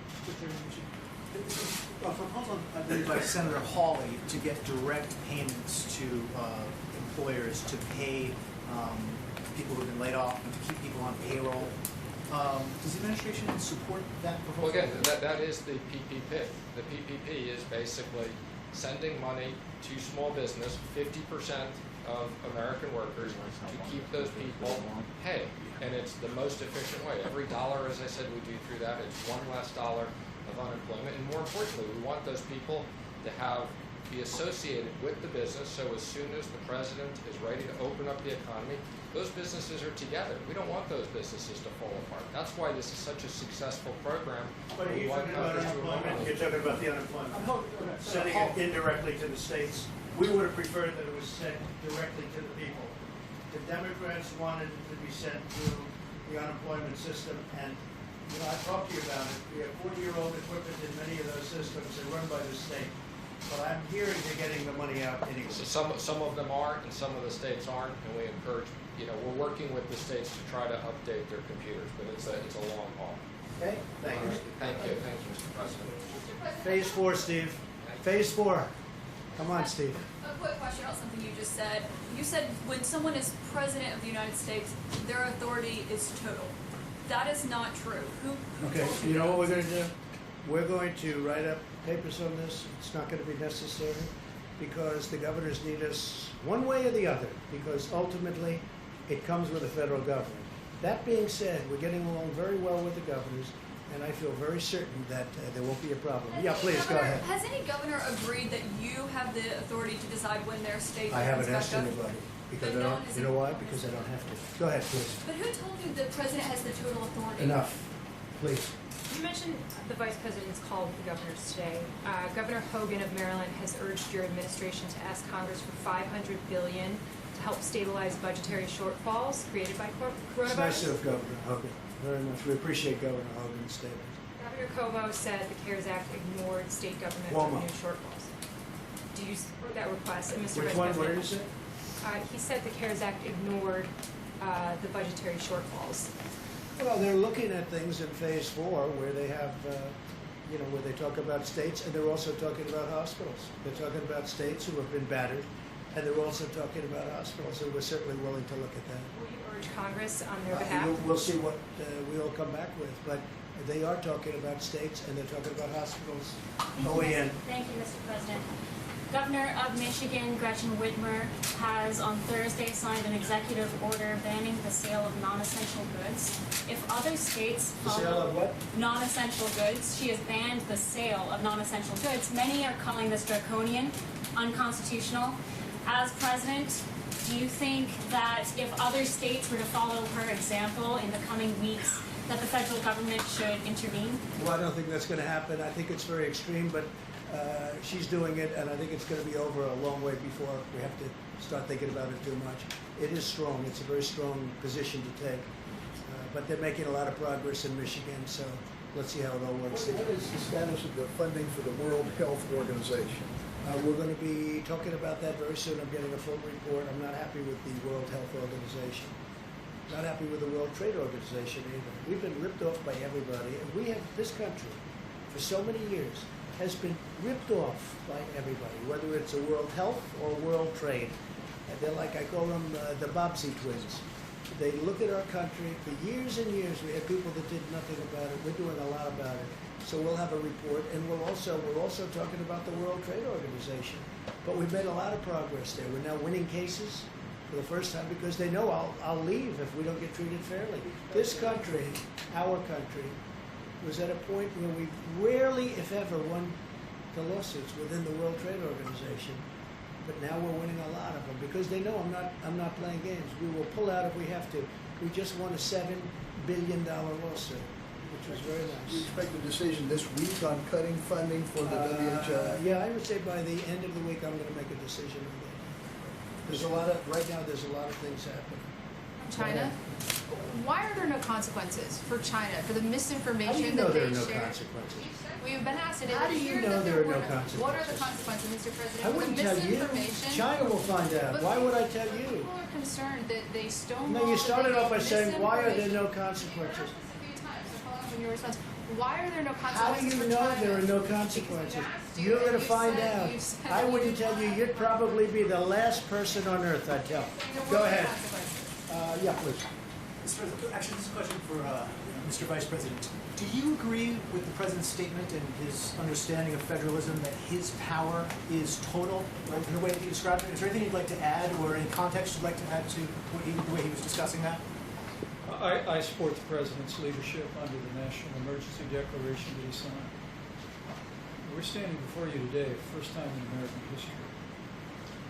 In all 50 states have issued emergency declarations, and the territories. This is an unprecedented time in the life of the nation. And fortunately, as the President's reflected and our health experts will continue to reflect, because the American people have heeded the President's coronavirus guidelines for America, because state governors have taken those and implemented them, even in states where there is not a significant outbreak, and implemented additional measures as we provided them with data about cases and best practices. We're making real progress as a country. It sounds like you But think make his no power is a mistake little about more it. circumscribed than total. Well, make no mistake about it. In the long history of this country, the authority of the President of the United States during national emergencies is unquestionably plenary. And you can look back through times of war and other national emergencies. And as the President said, we'll happily brief that. But in the days ahead, what the President has charged us to do is to work with our health experts. We're going to bring together an extraordinary group of American business leaders to counsel the President. And then working with the CDC, we're going to produce new guidelines based upon the data for every state and territory in this nation. We're going to give them guidance, and as the President's indicated, we'll continue to respect the leadership and partnership that we forge with every governor in America. But this is an unprecedented time. But I have to tell you, when you look at the fact, despite the heartbreaking loss of more than 22,000 Americans, when you look at the fact of what the health experts told us this could be, I think I only can feel a sense of gratitude to the American people. Gratitude to the extraordinary team that has counseled this president, the steps that President Trump has taken, the policies that governors have implemented all across America. I mean, we were discussing today at the task force that when you look at the European Union as a whole, they have nearly 3 times the mortality rate the United States of America has today. And that is a tribute to our extraordinary healthcare workers, their dedication, their tireless work. But it's also a tribute to the fact that the American people put into practice the mitigation efforts that the President counseled the nation to do on the advice of our best scientists now more than a month ago. And our hospitals were not overwhelmed, and are not overwhelmed at this hour. And I have to tell you, standing here today, I couldn't be more proud to stand alongside this President and to be a part of this team that has served the American people during this challenging hour. And I just say to you, every American looking on, as we see the numbers leveling and maybe even beginning to go down, I just encourage you to keep doing what you're doing, because of the sacrifices that Americans and American families have made through these mitigation efforts. You're saving lives and you're seeing our nation through this time. Sir, did the states tell you, you've been talking to the governors quite a bit, did those coalitions of states on the West Coast and in the Northeast, did they tell you what they were going to be announcing before they announced it? Governor Phil Murphy and the Governor of Connecticut expressed today that they were going to be speaking on and discussing on a regional basis what their recommendations would be. And we assured them today. We assured them today on our conference call with, I think, 48 governors that were with us today for the better part of an hour and a half. we told them that what the president would be producing is directed to be produced are additional guidelines for the states certified by the CDC that would inform those governors and local communities and mayors about the best way forward based on the unique circumstances that those states and those communities are facing. I think what's clear is the American people have seen the experience in Washington State, where this really all began for us, and in California, and now the extraordinary challenges in the greater New York City area, including New Jersey and Connecticut, challenges in New Orleans and Louisiana and Detroit, still Chicago, parts of Houston, but they're also seeing that in each one of those cases, the mitigation efforts are truly working. And so we'll work with those states, and in some cases it'll make perfect sense for them to work together on a regional basis. But the president will be. I'm sorry, I didn't hear your question. Can you tell us? Did they let you know? I didn't hear. We would like to have their cooperation. We are going to have their cooperation. They will cooperate perfectly. Watch. Let me just affirm what the president said. We heard it again today in what I think was our 9th conference call with governors. I think every American would be proud to see the partnership that this president has forged with governors across the country. I mean, it is an extraordinary statement, and you'll see some data when Admiral Polacek gets up in just a few moments. But the flow of resources from around the world that we've moved into areas that face challenges, I mean, this president has directed us to ensure that every state has what they need when they need it. And the spirit that I heard again from Republicans and Democrat governors today was reflective of that partnership. And as we move forward to the president's goal of reopening America, we expect the same kind of partnership in the interest of the nation. Go ahead, you need a new face mask. Sir, if you can hear me through the mask, barely. Can you? I hear you well. The District of Columbia argues that they were shortchanged in the most recent funding bill because they were treated as a territory instead of as a state. Will that be made right in Phase 4? Well, we're looking at that. I heard that complaint, but the mayor seems to be very happy with everything we're doing. I mean, she's actually, and she was on today, saying very good things. Okay, yeah, go ahead, Rueda. Yeah. Mr. President, you talked about this being the most difficult decision that you are going to have to take about whether to reopen the economy.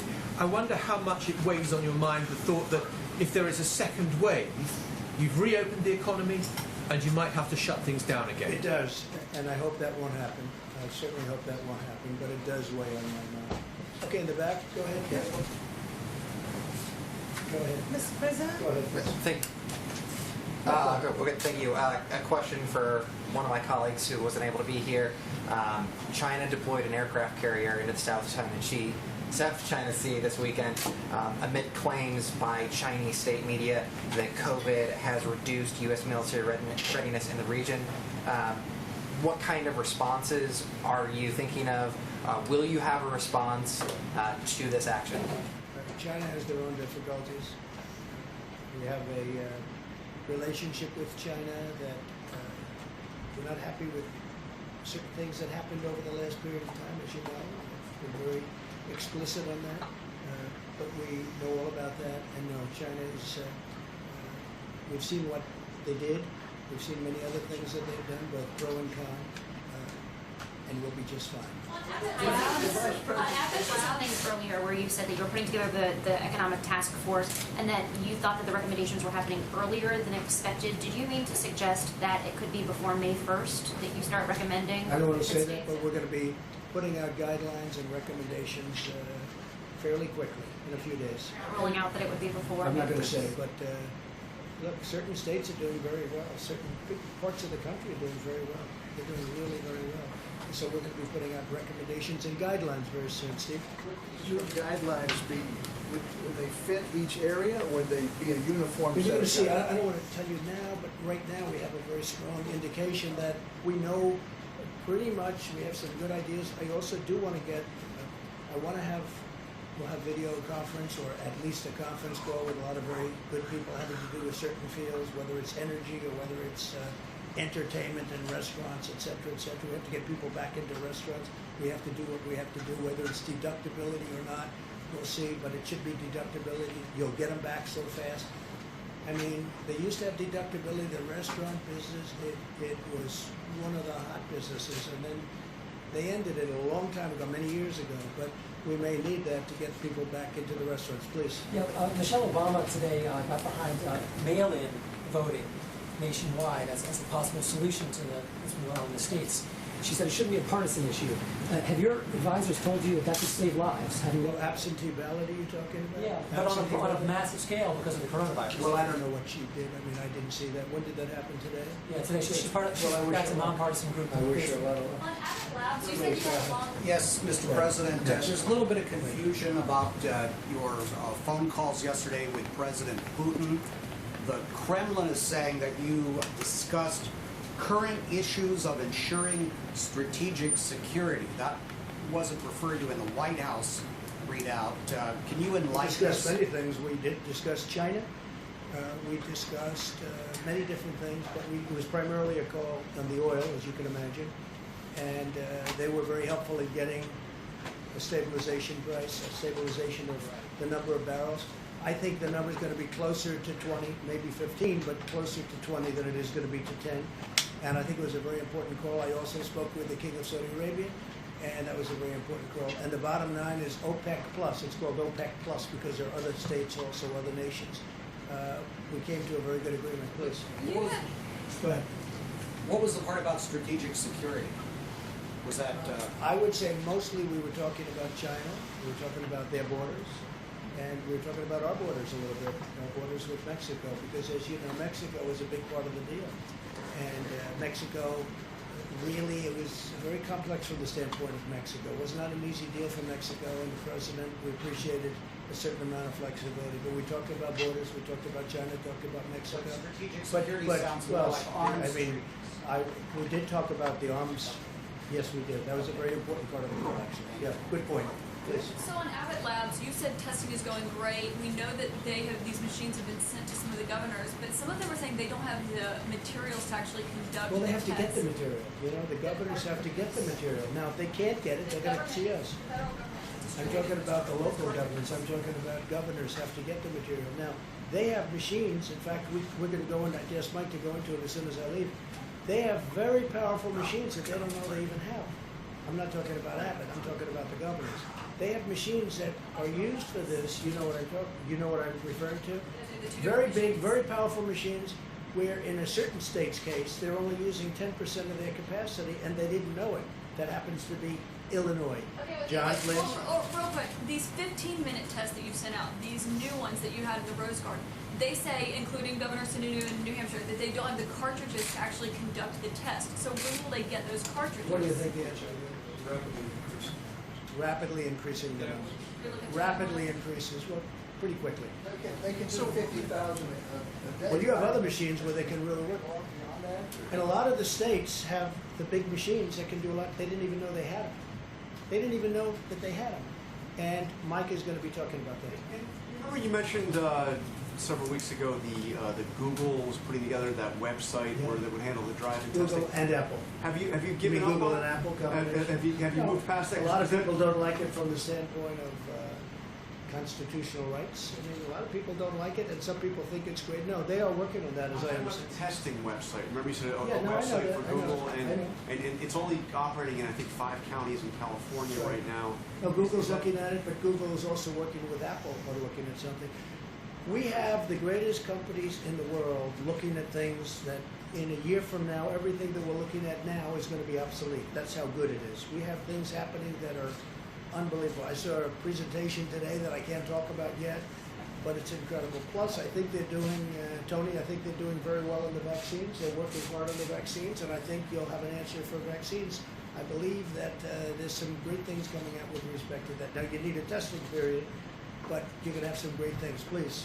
Sir, on the contact tracing that Google and Apple are doing, so different subject on the contact. No, this is the Google and Apple. I don't know if it's a partnership or what, but they're working on some. They're working on more than one element. They're working on a couple of different things. Google and Apple. Google is also working on something, as you know, having to do with testing. I believe they're doing that in a singular fashion. So my question is not about the drive-through testing website, not that. Okay. On Google and Apple's contact tracing, that they want to, Yeah. they've got this process now where they can put, contact tracing on your Yeah. phone. If you opt in, you can be alerted if you've been That's in right. contact with someone with coronavirus. How do you feel about Well, that? it's an amazing thing, but a lot of people have some very big constitutional problems with it. You know that. It's an amazing thing.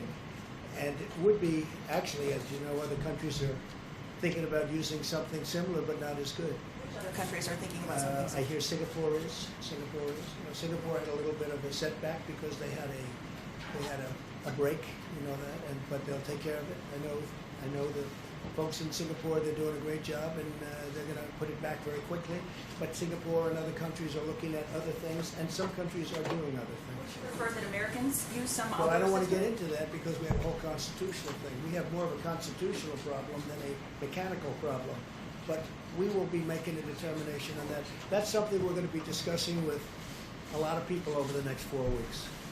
That would be a very accurate way of doing it, but a lot of people have a problem with it. Yeah, please. Go ahead. A testing question, maybe for Dr. Fauci as well. Can you talk about where the antibody test is and how quickly Well, it's that moving will be- along. I think I can speak because I have to leave. Moving along quickly, moving along well. It's a test that's been going along for many, many years, except now we have very modern, very incredible versions of it. But that's moving along. The antibody test, moving along very well. Okay, any more COVID-19? COVID-19. What soldier on the Theodore Roosevelt has died? Have you determined the status of Captain Crozier, the former? Well, that's going through the Navy, as I understand it. The Navy is going to be making decisions on all of that. And they had a break-in. I don't think the ship should have been stopping in Vietnam when you have a pandemic, to be honest with you. I don't think the captain should have been writing letters. He's not Ernest Hemingway, as I said before, and he shouldn't have been writing letters. And I don't know who gave the orders to stop in Vietnam, but they stopped in Vietnam, and all of a sudden they get on, and now you have over 500 sailors and people on the ship that are affected. I don't know whose idea that was, but that wasn't such a good idea in the middle of a pandemic. Yes, please. I have a question John, on- go ahead. One last on this question of constitutionality. I'm just wondering what changed your view because Nothing changed it. No, I know exactly what you're going to say. Nothing changed it. The fact that I want to rely on states, or maybe will, or maybe have, and the fact that we've got, that's one thing. The fact that I don't want to use the power is another thing. Look. From the standpoint of the Constitution, Yes, you Constitution. thought it should be up to the governor. Constitutionally. You can look at constitutionally, you can look at federalism, you can look at it any different way. John, the fact that I don't want to exert my power is much different. We have the power. Does the federal government have the power? The federal government has absolute power. It has the power. As to whether or not I'll use that power, we'll see. I would rather, John, I would rather work with the states because I like going down to a local government. That's why with, I guess it's now 7 states, not 8, because South Carolina did, they went away from what we discussed the last time. So that's why I looked at the individual states. They're doing a very good job. They're really doing a very good job. I'd rather have them make the decision. Now, the fact that I'd rather have, that's fine, but I have the absolute right to do if I want to. I may not want to. We have a very good relationship. Now, we'll see what happens. If you notice, the few states you're talking about, they're all with Democrat governors. But if governors are doing a good job and they control it better, because you don't have somebody in Washington saying, set up a testing site in the parking lot of a Walmart. And we're in Washington, and they're in a state that's very far away. That's really, it should be, and it should have always been, and I've always said it was. But the relationship we have now with the states and governors is very good. And we'll be announcing over the next very short period of time exactly what we're going to be doing. Okay, a couple of more. Go ahead. On coronavirus and Joe Biden, he's the presumptive Democratic nominee. Do you have any plans yet on when you'll start sharing, or when the White House will start sharing some of that information about the coronavirus? Your president. Well, nobody's called about coronavirus from their standpoint. Look, they had the H1N1, which is swine flu, and that was a big failure. It was a tremendous failure. They had a lot of failures, and you take a look at the history, and 17,000 people died. And you talk about late. They were so late. They were late like it never even existed. That was a big problem. Of course, a lot of other people a big problem too. So You know, if Joe Biden would like a briefing, I'd certainly get him a briefing. I don't know what he'd do with it. Yeah, please. Are Jared and Ivanka serving on the new task force, and how are you going to balance what? No, they're not. But Yes, go ahead, please. I just want to clarify, so in earlier conversation, there was a description of multiple different councils or task forces. Can you just explain exactly what the structure Well, you is and have who is going Mike's to be task on force, it? which is the White House task force, which really brought us up to this point brilliantly, I must say.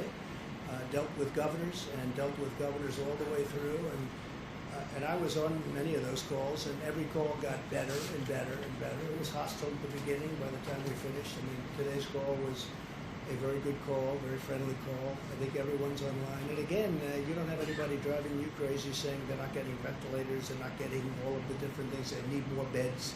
They have a lot of beds right now. And we always erred, I think it's important for you to know, we always erred on the sake of give them more. Even when we didn't think New York needed the beds that they were asking for. We didn't think they needed the ventilators that they asked for. And we were right. Now on ventilators, we're ready to march. I told you this. We're ready to march. We have 10,000 ventilators. We're ready to move them anywhere in the country where we need them, if we need them. We're also building a lot of ventilators, and that's going to be used at some point. We're going to have stockpiles, including state stockpiles, if they want to work out some kind of an arrangement with us. But we're also going to help other countries, whether it's Italy or Spain or France is having a big problem. They all desperately need, Germany too, they need ventilators. So we're going to have a lot of ventilators. We have a lot, you've heard the numbers, we have a lot coming next week. Next week we have a tremendous amount coming. Okay, final question, see? I'd ask about how the task force is going to be structured. Is it one? No, but then we have, in addition to that, we have a number of committees.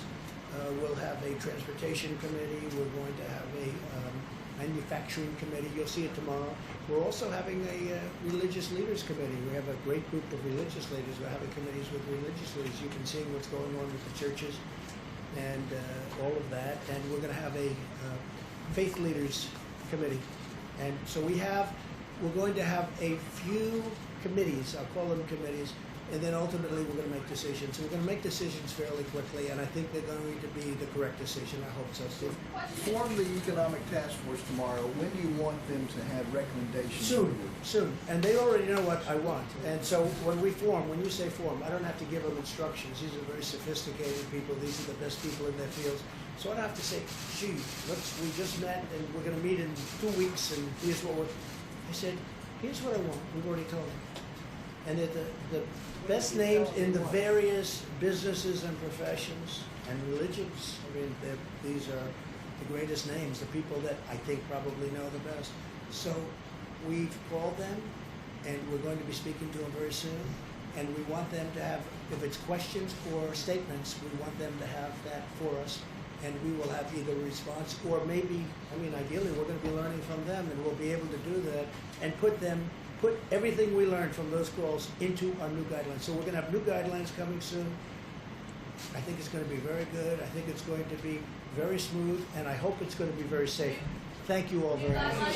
Thank you. Stanley Shera is a friend of mine for a long time. He's a great real estate person. Passed away, was a great real estate person. Great. Sort of a legend in New York real estate. He called me a couple of weeks ago, said he's tested positive. Stanley's in his early to mid-80s, yes. And Stanley went to the hospital, and he never came out. He went into a coma. He was unconscious for a long period of time, and he never made it. A great man. He left very charitable, really a great philanthropist, a very, very successful person in Manhattan, in the real estate business. So I got to know him a lot. He was so excited when his friend from New York became the President of the United States. He was like a young boy. And he was not a young boy, but he was like a young boy. He was so excited. He thought we'd do such a good job, and he was so happy. And he was very proud of what we've done in this administration. But he was tested positive, and unfortunately, he didn't make it. To me, it's a very sad thing. Thank you all very much. Thank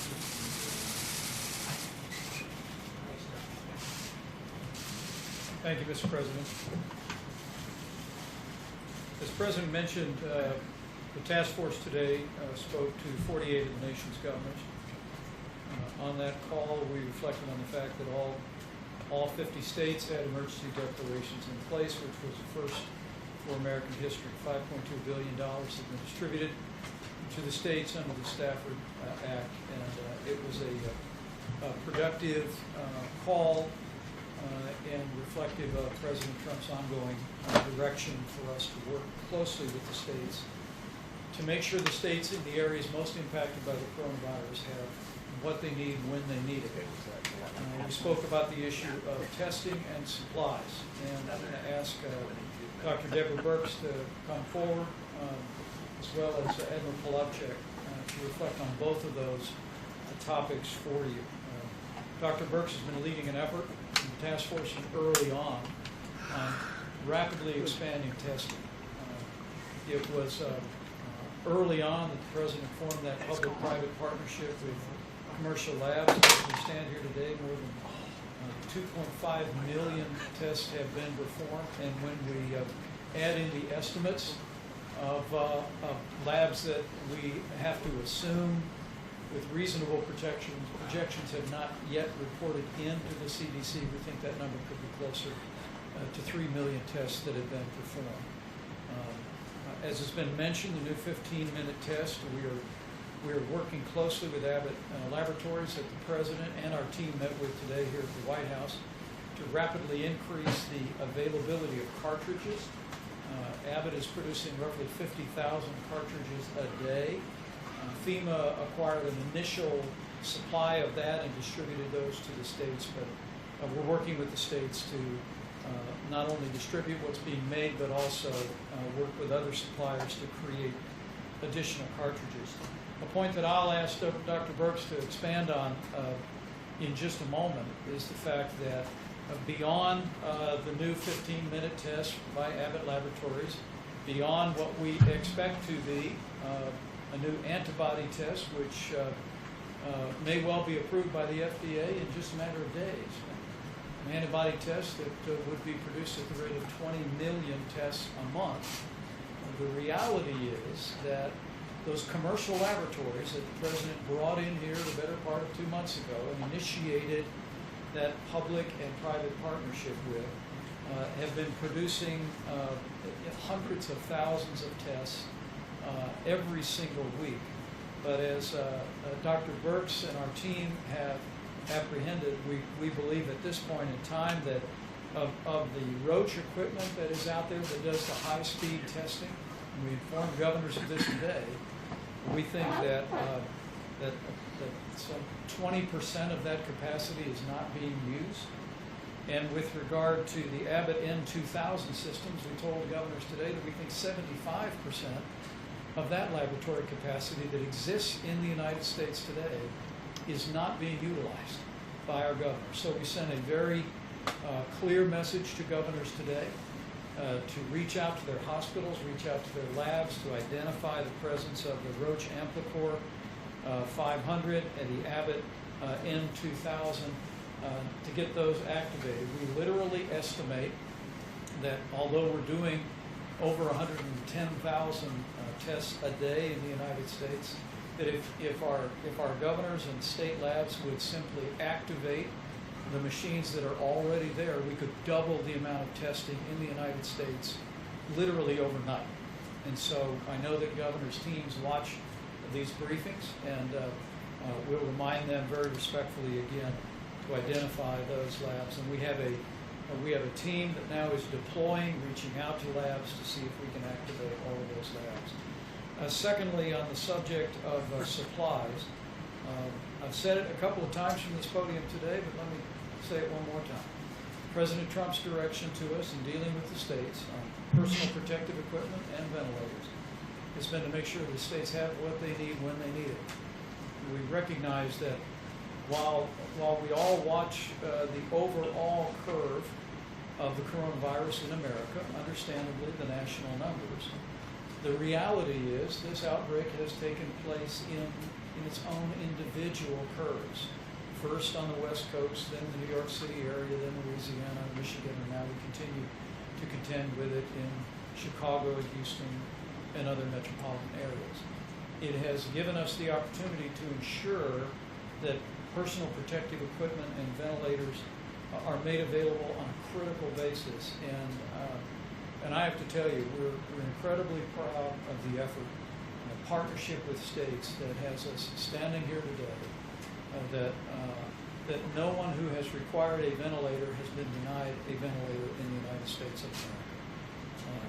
At this point, we have just short of 7,000 ventilators in the strategic national stockpile, but as Admiral Polacek will detail, we're already beginning to receive newly manufactured ventilators. We'll get another 1,000 in this week. By the middle of May, we'll literally have another 8,000 ventilators available for deployment around the country. I'm going to let him describe to you the specific detailing of those resources, but I want to share these numbers, most especially for our healthcare workers around the country in the areas most impacted by the coronavirus, so that you know the resources are surging into the hospital systems at the point of the need, and we will continue to do just that. So let me recognize Dr. Birx to reflect on the data and also on maybe some comments on testing, and then Admiral Polacek, you just step up and then you'll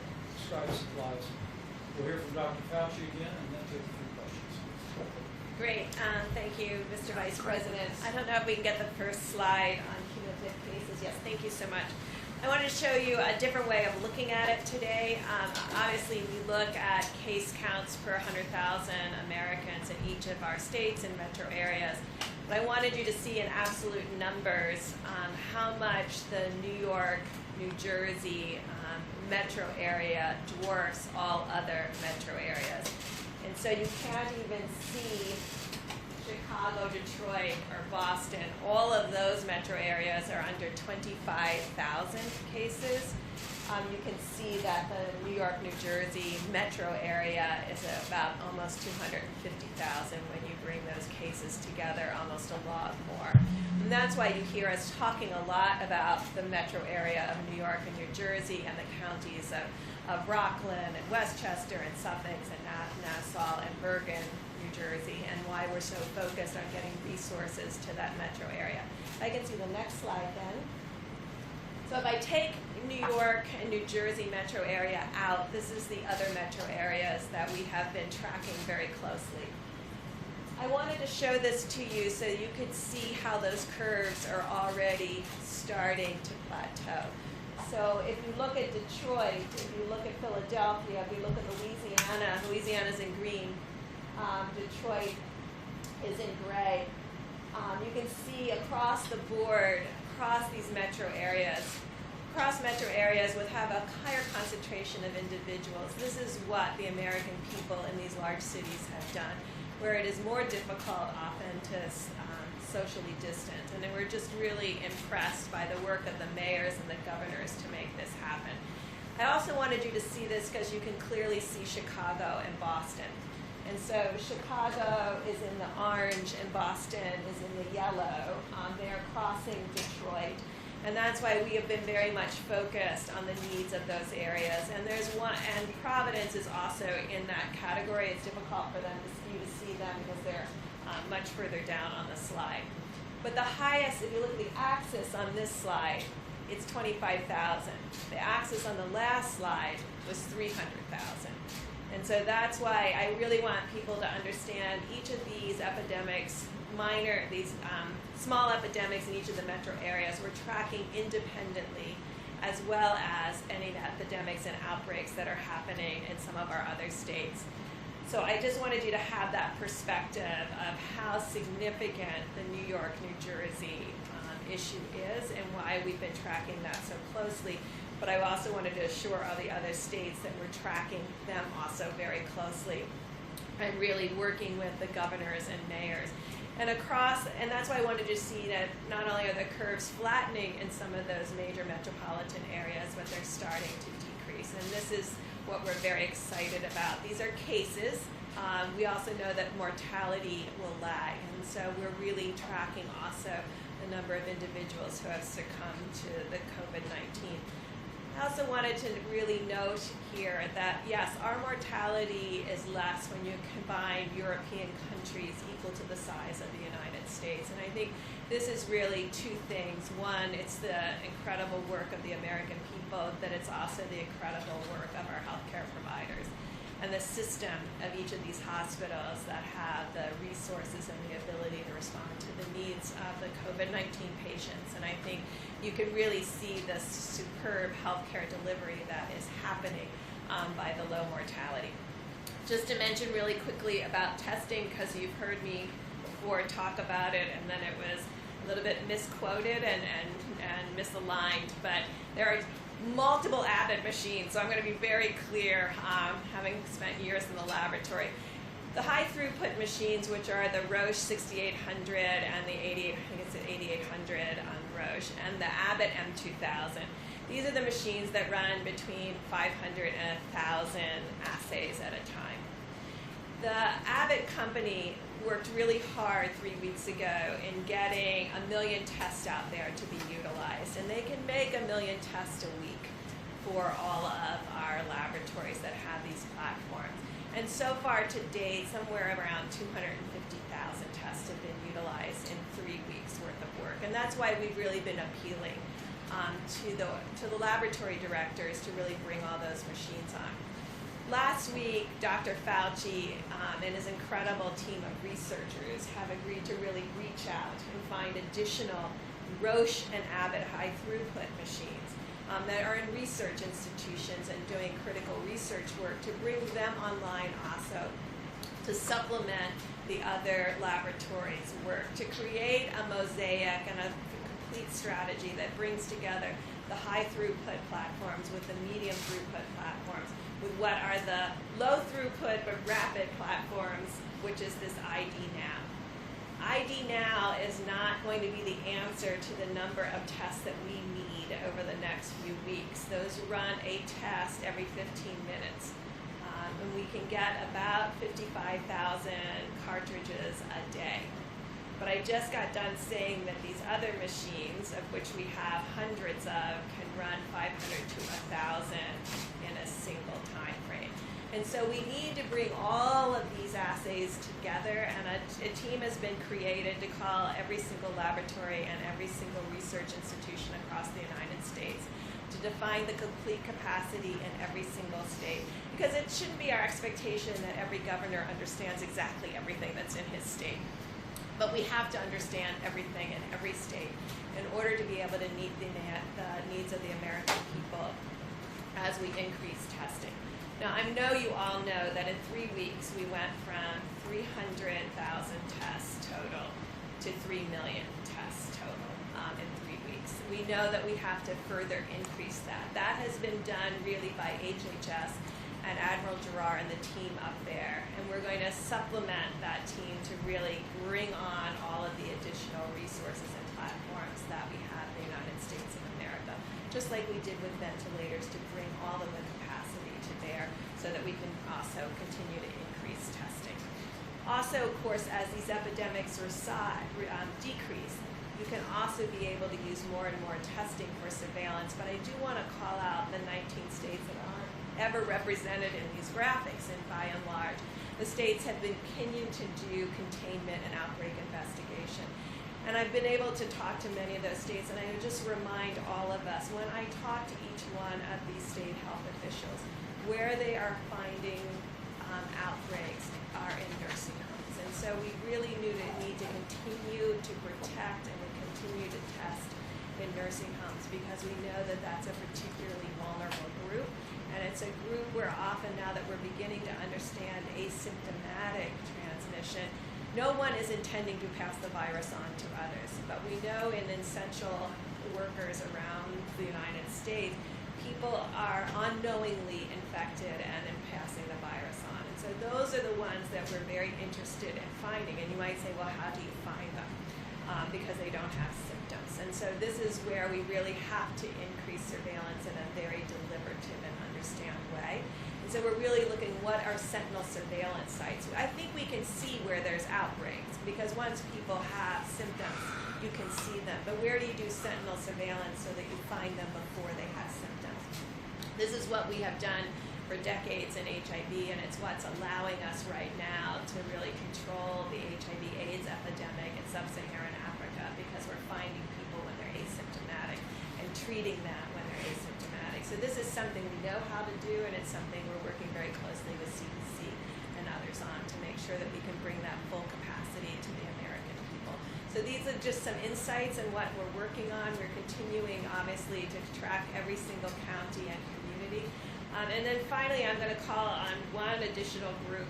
There's a group out there of our HIV/AIDS activists and community workers that understand these tests that I've been talking about, these RNA-based tests, because they often get viral loads in HIV. They will know how to explain this to the community about sampling and what it means to run those assays. They are essentially virologists. They understand all of these assays. They'll also understand the antibody assays, because it's the antibody assays that they counsel and utilize in HIV testing across the United States.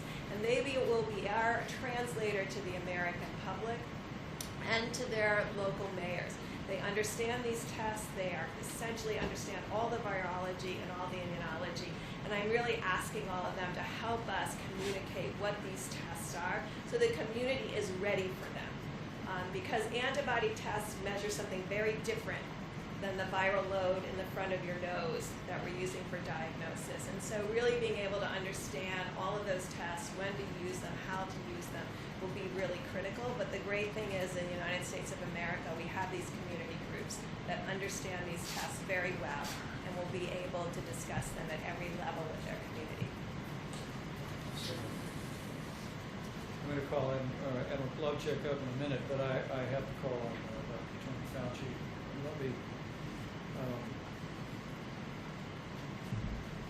Let me just say something really straight from my heart, if I can. I lost my dad 32 years ago today. April 13th is always a tough day for our family.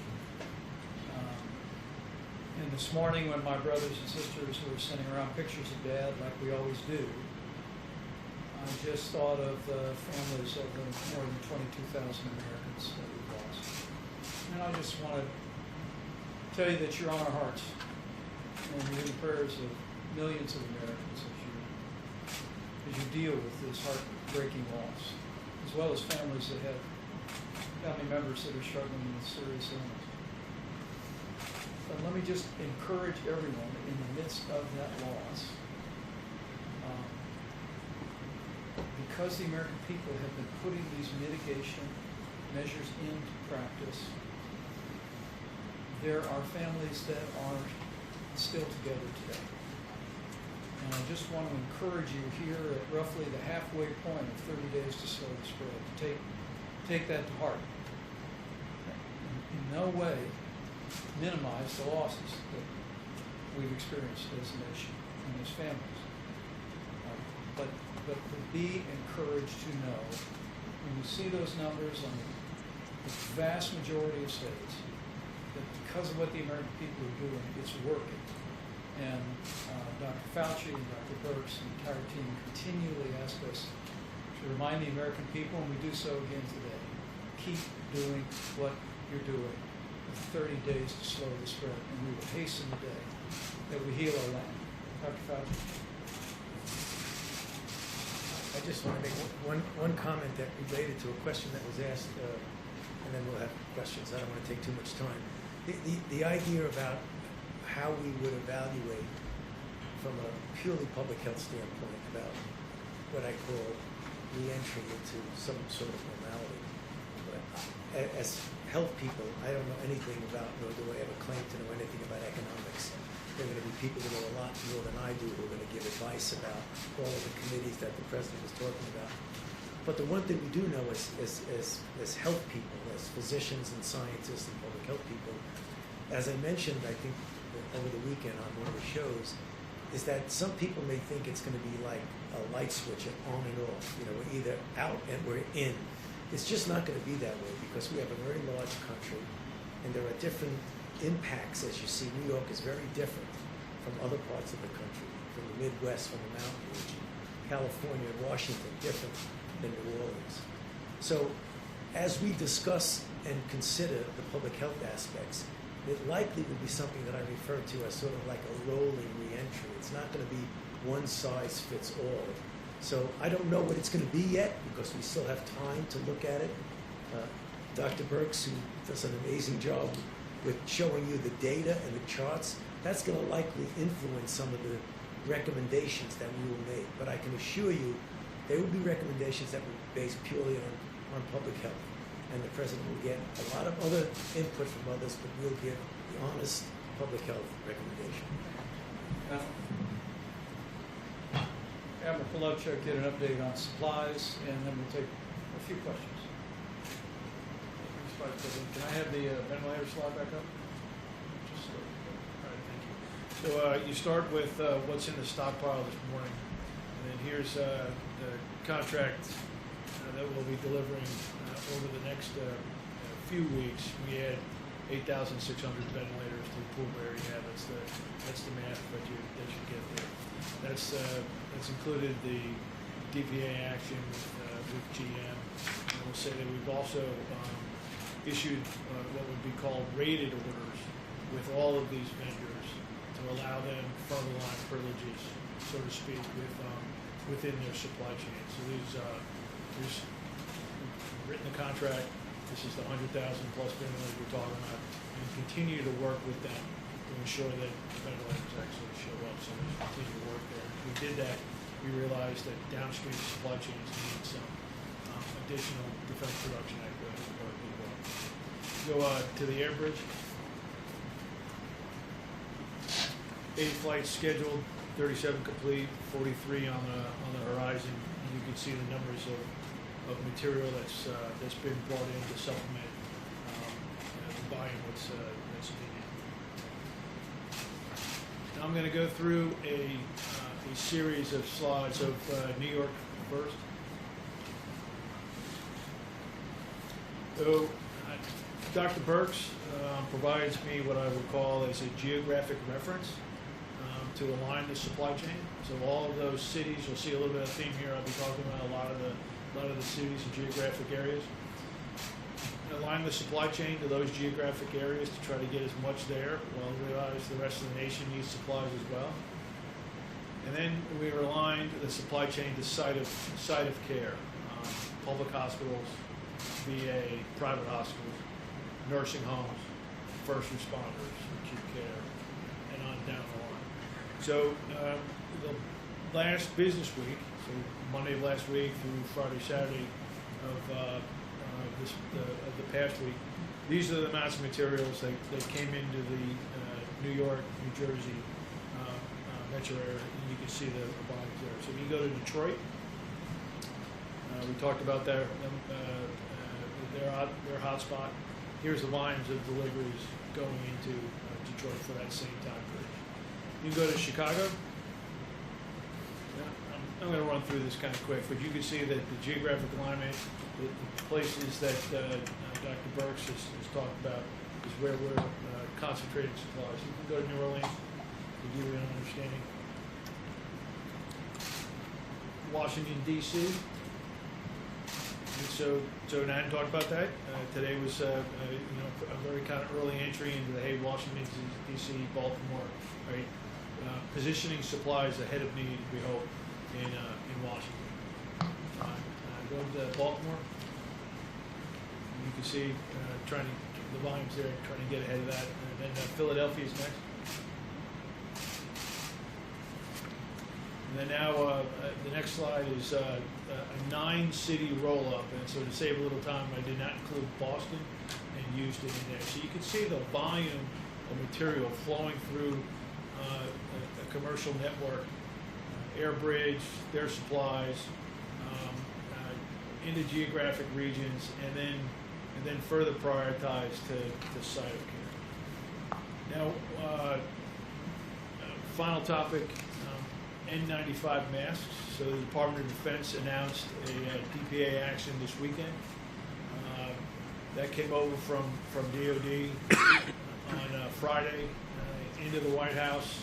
approved on Saturday, and contract awarded today, 131 million, 5 companies, 3M, Honeywell, Owens & Minor, Boldex, and Draeger.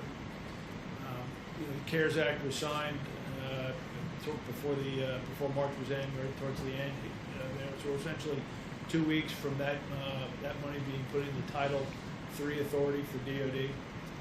This action takes us from a baseline of what was being produced domestically of about 30 million masks, upwards to, as we go through the fall into the winter, 120 million masks domestically. So currently we're filling some of that demand from overseas sources, right? And so the additive masks here through this will ramp up, lower dependence on overseas sources, and that will essentially secure a big piece of supply chain. 5 companies, 6 cities: Smithfield, Rhode Island; Phoenix, Arizona; Del Rio, Texas; Lexington, North Carolina; Sheboygan Falls, Wisconsin; and Aberdeen, North Dakota. All either producing more fabric or increasing production facilities to have that ramped up. Thank you, Admiral. And can we put that slide? I guess it's still up. This is for just the week ending April 11th. We've distributed or directed the distribution of 5.3 million N95 masks, 5.5 million surgical masks, 110 million gloves.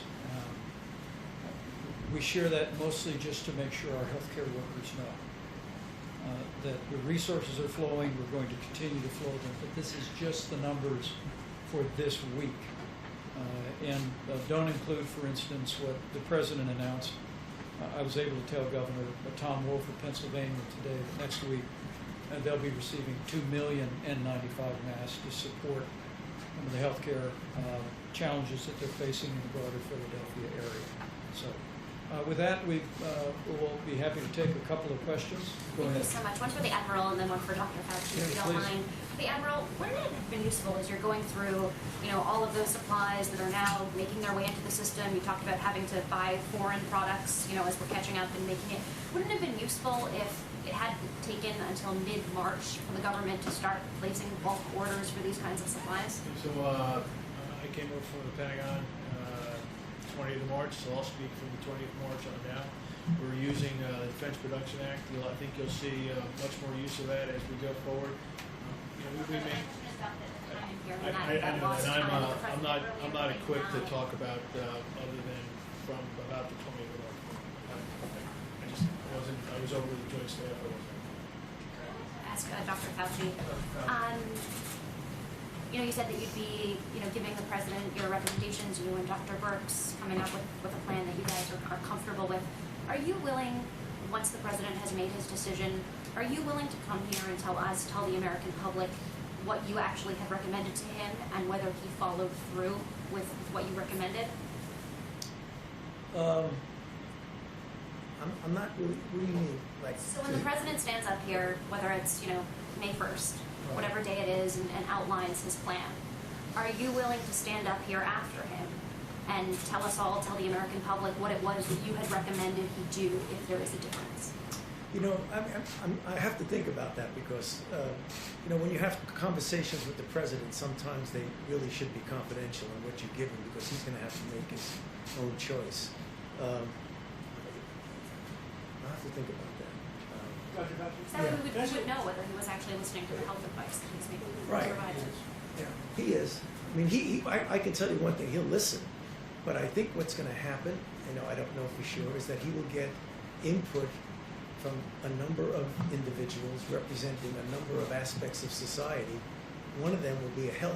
The only thing that I can tell you is that I will give him the advice based on evidence, my observation of what the best public health approach would be. Dr. Fauci? Yeah. Just to go back to where we started today, which was with the president's seeming frustrations with some of the reporting about his early decision-making process in January and February. As I'm sure you know, the reason we in the press do that kind of reporting is so that the next president that comes along and has to deal with the pandemic learns some of those lessons. Having watched this unfold up close, what do you think were the mistakes that were made early on that a future president could learn from, with the benefit of hindsight, of course? You know, there's no president gets everything right, obviously. I understand. I don't want to use the word mistakes because when you're in the fog of war, when you're doing something, you have to make decisions. You get input from a number of individuals. It's always a moving target, and I just don't want to have anything taken out of context because I already had one of those already in the last couple of days, so I don't want to go through it again. I wouldn't say mistake. Could things have done better? Of course. I mean, nothing is perfect, and you could always do better. But I mean, I hesitate to say something is a mistake. Well, with the benefit of hindsight, with that caveat, what could have been done better? Well, I mean, I can't comment about anything outside of my own field.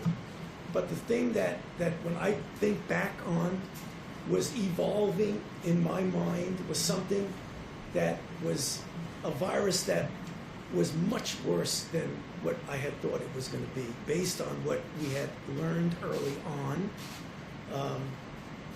when it was first felt to be something that just jumped from an animal to a human, and really didn't have much capability of going human to human. And then all of a sudden you find out that not only was it not just animal to human, but there were a lot of it. That's probably the way it started. But then as you go back and you realize there were probably a lot of infections that maybe if we had dealt into that a little bit more, we could have learned that not only is infecting human to human, but it's transmitting really efficiently. When I question myself, I'm not perfect. Maybe I wouldn't say made mistakes, but maybe I should have really tried to delve into that a little bit more about what was going on, but the information wasn't as forthcoming as I would have liked. And then all of a sudden when you find out that you're dealing with something that is not only what had been your worst nightmare, because people ask me that, what is your worst nightmare? A brand new virus that's respiratory transmitted, that has a high degree of transmissibility, that has a high degree of morbidity and mortality. You know, is that a mistake? Maybe I should have been able to realize that earlier. I'm not sure it's a mistake. It was just an evolving thing that we finally realized and said, whoa, this is really worse than we could have imagined. All right, last one, guys. One more. When you met with Abbott Laboratories, what did you ask them to do? What did they say they could do? Well, we spoke with Abbott Laboratories today about how we can increase significantly the production of cartridges for the 15-minute test. Because remember, we're not only scaling to rapidly expand testing across the country today. It's one of the reasons why you heard me and Dr. Burke say that we have an entire team now that's going to be working with governors and with laboratories around the country to identify the machines that already exist today and that could be activated and doing tests. But we also want to work with Abbott Laboratories for the longer term, because if the current trend lines hold, and I hope and I literally pray that we will soon find ourselves on the downslope of the coronavirus in this country. This epidemic in its current form will come to an end. But as we make decisions in the days ahead to reopen America, what President Trump also wants to do is have a policy in place to stay open, and having the kind of surveillance testing available around the country so that CDC can do the immediate contact tracing and have a positive test, so that we can deploy resources like the new Abbott 15-minute test specifically to nursing homes. We spoke today to Governor Baker in Massachusetts, Governor Hogan in Maryland, both of whom have been very innovative implementing federal guidelines for preventing the spread of infectious disease at nursing homes, and we commend them for that. But being able to increase the manufacture of those devices so they can be deployed going forward in the months ahead is also a focal point of our efforts. So rapidly continuing to expand testing today. The governor of Louisiana told me today that they have tested at the highest per capita, according to his numbers, of any state in the union. We congratulate him for that, but making sure that going forward we'll have the infrastructure of testing all across America to deal with the coronavirus should it return in the future. With that, let me bid you all a good evening. We will be back tomorrow. And, Vice President, I just have a question about these cartridges and this timeline, because the New Hampshire governor says the federal government is in charge of distributing those, FEMA is. So what is the timeline for when they'll have enough of them? Because they say they don't have enough, Illinois said they didn't have enough. So look, what's the timeline that you're working with? Yeah, let me let Dr. Burks address that, but there was an initial tranche that we purchased. There's some 18,000 Abbott Laboratory machines around the country. And FEMA acquired a certain amount that were immediately distributed across the states. But now Abbott Laboratories is literally producing some 50,000 a day. Those are available in the open market. And we're also going to be working with Abbott and with the states to deploy those resources.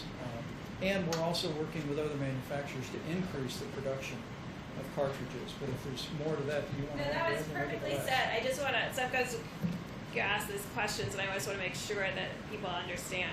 So a third of them went specifically to Indian Health Service and in these states that have smaller epidemics. 2/3 of it went into the public market, mostly targeted to the places where there's high disease. But only 2/3 went that way so that people could purchase them directly, and 1/3 went to the Indian Health Service and to the smaller states that really need these. And so I think what we're trying to do now is balance the entire testing framework, medium, low, and high throughput machines to give everyone the maximum flexibility state by state based on what the needs are at that moment. If there's an outbreak and you have to do 5,000 tests, you're not going to do them on an ID now machine that takes 15 minutes for every negative, but you're going to do it on your high throughput machine. So making sure everybody knows where everything is and what is being run will be really critical moving forward, because we can't leave anything not on. Everything has to be on the table in order for us to be able to dramatically increase testing. Yet another, we went up by a log in 3 weeks. So if we're going to increase again, it's going to have to be getting every piece of equipment on.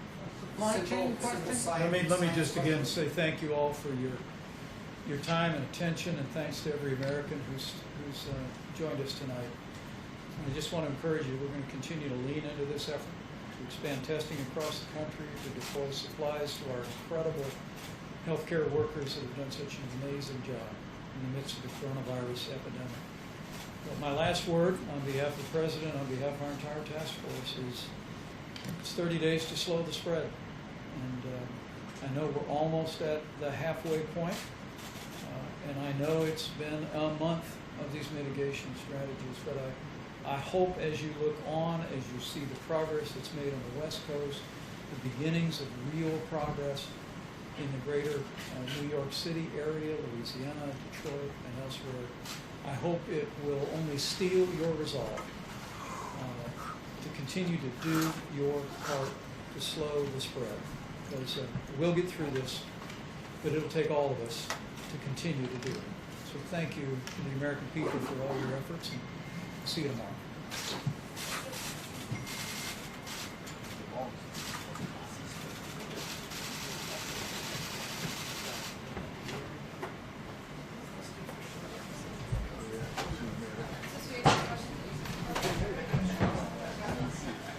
Caitlin?